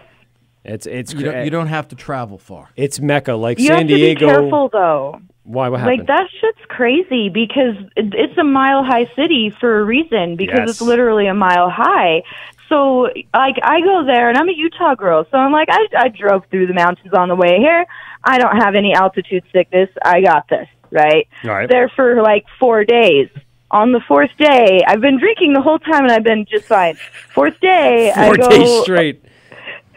Well, yeah, true. You got me there. That might But have I go over been to, like- attributed to a little bit of that. Yeah. Well, I went to Crooked Stave and Great Divide and then another brewery that was just down the street. They're all like, walking distance, like right next to each other. Boom, boom, boom. I'm feeling great. Like, I'm like, yeah, I just had, I don't know, I think 6 tasters of 8 to 12% sours from Crooked Stave and a couple of pints at Great Divide and another pint at this next brewery. I'm fine. This isn't bad. Oh, yeah, it's And great. then all of a sudden, the altitude and the alcohol together Definitely the altitude. finally hit you. And you're like, oh, fuck. Normally I could handle this. Like, normally this is not a lot of beer. So you got to be careful if you go there and Yeah. you go drinking. It's a great area to be in. I would definitely try to make the trip if I were you. I haven't been out there yet, but we've done some of the big beer festivals here on the East Coast. I've traveled up to the Boston Seaport and done the big one up there. We were actually scheduled, believe it or not, to do the biggest beer fest on the East Coast in Atlantic City on the end now of we're March. With the Hopped Up Network. The Hopped Up Network is a network of podcasts. Go to hoppedupnetwork.com, and you can check out all the best podcasts from around the country. We're part of that, and the Jersey Beer guys invited us down, but unfortunately, the organization wants us there for all 3 sessions, and we can only make it for 2 of the sessions, so we're kind of cut out. But that's all right. We'll still mention the AC Beer Fest, that we could have been a part of it, but that's one of the biggest ones here on the East Coast. And then the next one I would say is the GABF, and it's one of the ones that I have a bucket list to get out to, and we'll be out there at one point in my life. I'm damn sure. I don't know if we'll broadcast from there. That would be ridiculous. But at the same time, it's something that you got to experience for yourself. I'll add another Okay, one to I have your a bucket question. list. No, I'm going to add one to his bucket list Okay. before you ask the Ooh, question. is it another one? Oh, okay, yeah. Yeah. Go to Munich, Germany. Oh, fucking yeah, Munich, yeah, my October. favorite, one of my I know. favorite cities. My brother did that this year. My sister's done it. Everyone I fucking know has done it. I'm Opera gonna, House. It's my got- brother did the that midlife is crisis going to be thing. done. That is the beer festival to end. 100%. Beer festival. There's nothing else to Because compare. That's why I don't want to do that right away. I'll do that when I'm a little older. Unless you have a reserved table. Yeah. You're online at 9:30 in the morning. Yep. The tents open at 10. Okay. The beer starts flowing at 10:30 a.m. Each one of these tents have huge kitchens. The pork knuckles, the pig knuckles, whole chickens, whole the chicken. food. The food is unreal. Yeah, it's amazing. It's just unreal. DB, you been out there? Yeah, the fact I lived in and- Europe in 1998. Wow. In 2014, I the worked security out there. for these places are retired special ops. Really? And you're as safe as can be. And it is a fabulous Every venue. level of awesomeness. But you can't do it every day. You got to go one day there, one day someplace else, Okay. one day back there. And then the last weekend when it closes, you do Friday, Saturday, Sunday, and you just get plowed. Wow. It's amazing. And then on a Monday morning, you wake up and you get on your plane and fly back to New York. And you pour yourself into your seat and No, head back home. They feed you very good on Lufthansa, let me tell you. All right. Yeah. There you go, Mackenzie. That's one to check out. I think that'll be on the back end of my my life. My brother did it for the midlife crisis this past year. Really? Yeah, he had a fucking blast. It sounds great. fun. My sister did it before she was married. We actually stayed at the Marriott, which was like 2 blocks from the train station. Uh-huh. And it was fabulous. We walked right into the festival. Wow. And everything. And there, if you hail a cab, don't be surprised if a Mercedes-Benz pulls up in yellow and picks you up. Yeah. That's what they it's have. class. Out there. It's class from start all to the way. finish. Yeah. Fuck. And you got the Mercedes-Benz Museum. You got everything else. Out there. It's great. It's great. Time. I've been to. I was in Amsterdam on New Year's, so that's Lovely. one of my European highlights. Paris and London, but I have to explore a little more of Europe you have to get and the beer trail in Europe. That's really what I want to explore a little more. I want to hit up Belgium. Yeah, Belgium, Ireland, Brussels. You have to. Well, Belgium especially, Cantillon. Come on. Like, Yeah, there's a newspaper. I think it's called Aleworks or something. Ooh, okay. They put out they do a like travel tours and they stuff do like a that? tour that encompasses a lot of the Trappist breweries in Belgium, Okay. Cologne, and they were actually supposed to fly. They actually bust them into Paris because they had the bombing in the Yes, I remember. Yeah, in there. my parents were in Paris during that. Right, but my daughter was over there at the time, and they actually just after that, and they bust her into Paris to go home. It's Instead of Loveland Beer Tours. Yeah, it's Aleworks. Sorry, Aleworks. Loveland Aleworks. Yes. Yeah, and they put on such a tour. You're getting stuff that only the monks get. Wow. And it doesn't leave the monastery. And That's it. Some of the You have to go there for it. That's another tour that You can't. Second to none. Put it on your bucket list. So many things I want to put on there. Mackenzie, listen, we're gonna start wrapping up the show in a minute. We've been here for 3 hours drinking heavily, and we have was thinking. we actually have some studio work to do here because the studio that we created here at govsradio.com is not quite finished yet. There's still a little tweaking that we need to do and things we need to have. You could check out the studio and what it looks like on our YouTube page. Just type in The Wort with Mike and Pete, and you can check us out there. And you can hear yourself back on replays. Thanks again for mentioning that. That's exciting. We are on the Hopped Up Network. We are on iTunes. We are on the Laughable app. It's a comedy app for your phone. Check us out. And then, of course, we're doing replays here on govsradio.com. And, of course, our video element is on YouTube. Hell yeah, thanks for having me, you guys. This is fun. Thanks for calling in, Mackenzie. Yes, and we'll talk to you soon. We'll have you back on in a few weeks and see what the update is, see where you're at with your home brewing, and we'll chat more about beer. Hell yeah, don't freeze your balls off with that Arctic blast. Talk to you guys later. It's like 2 degrees tomorrow. Oh, balls. Literal. Cheers. All right, cheers. Cheers. Mackenzie from Bitches and Brews. That's her Instagram page, Bitches and Brews. You can check out her podcast, excuse me. If you go onto her Instagram, Bitches and Brews, it's Bitches and Brews.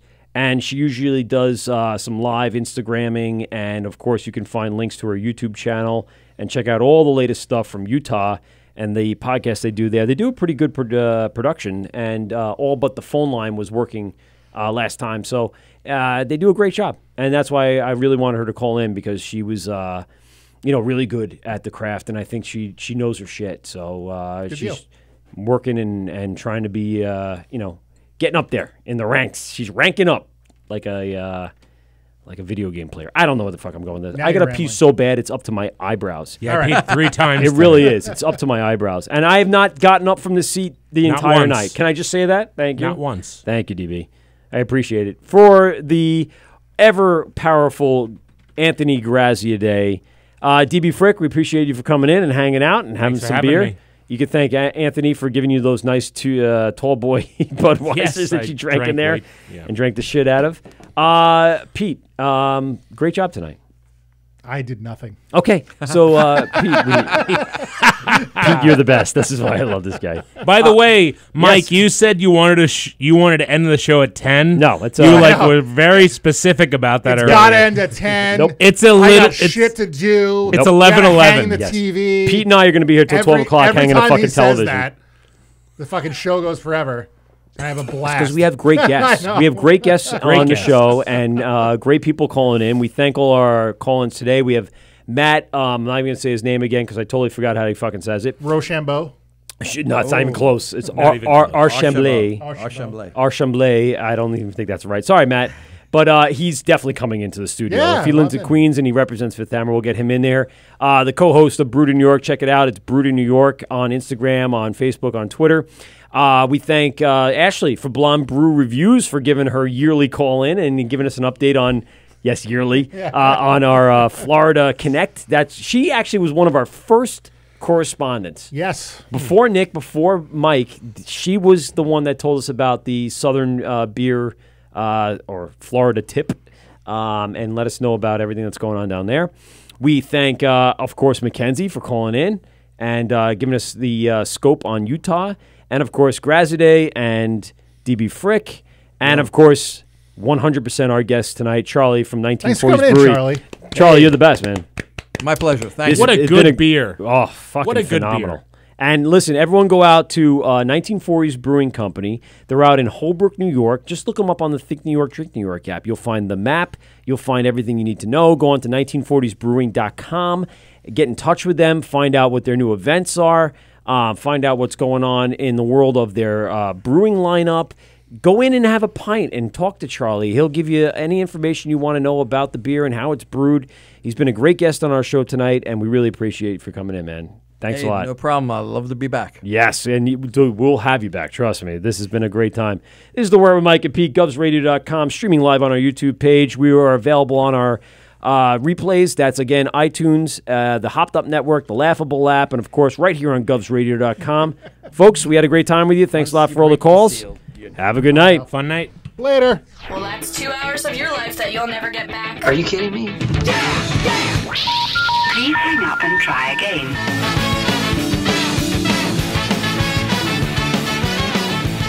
This has been The Wort on Govs Radio.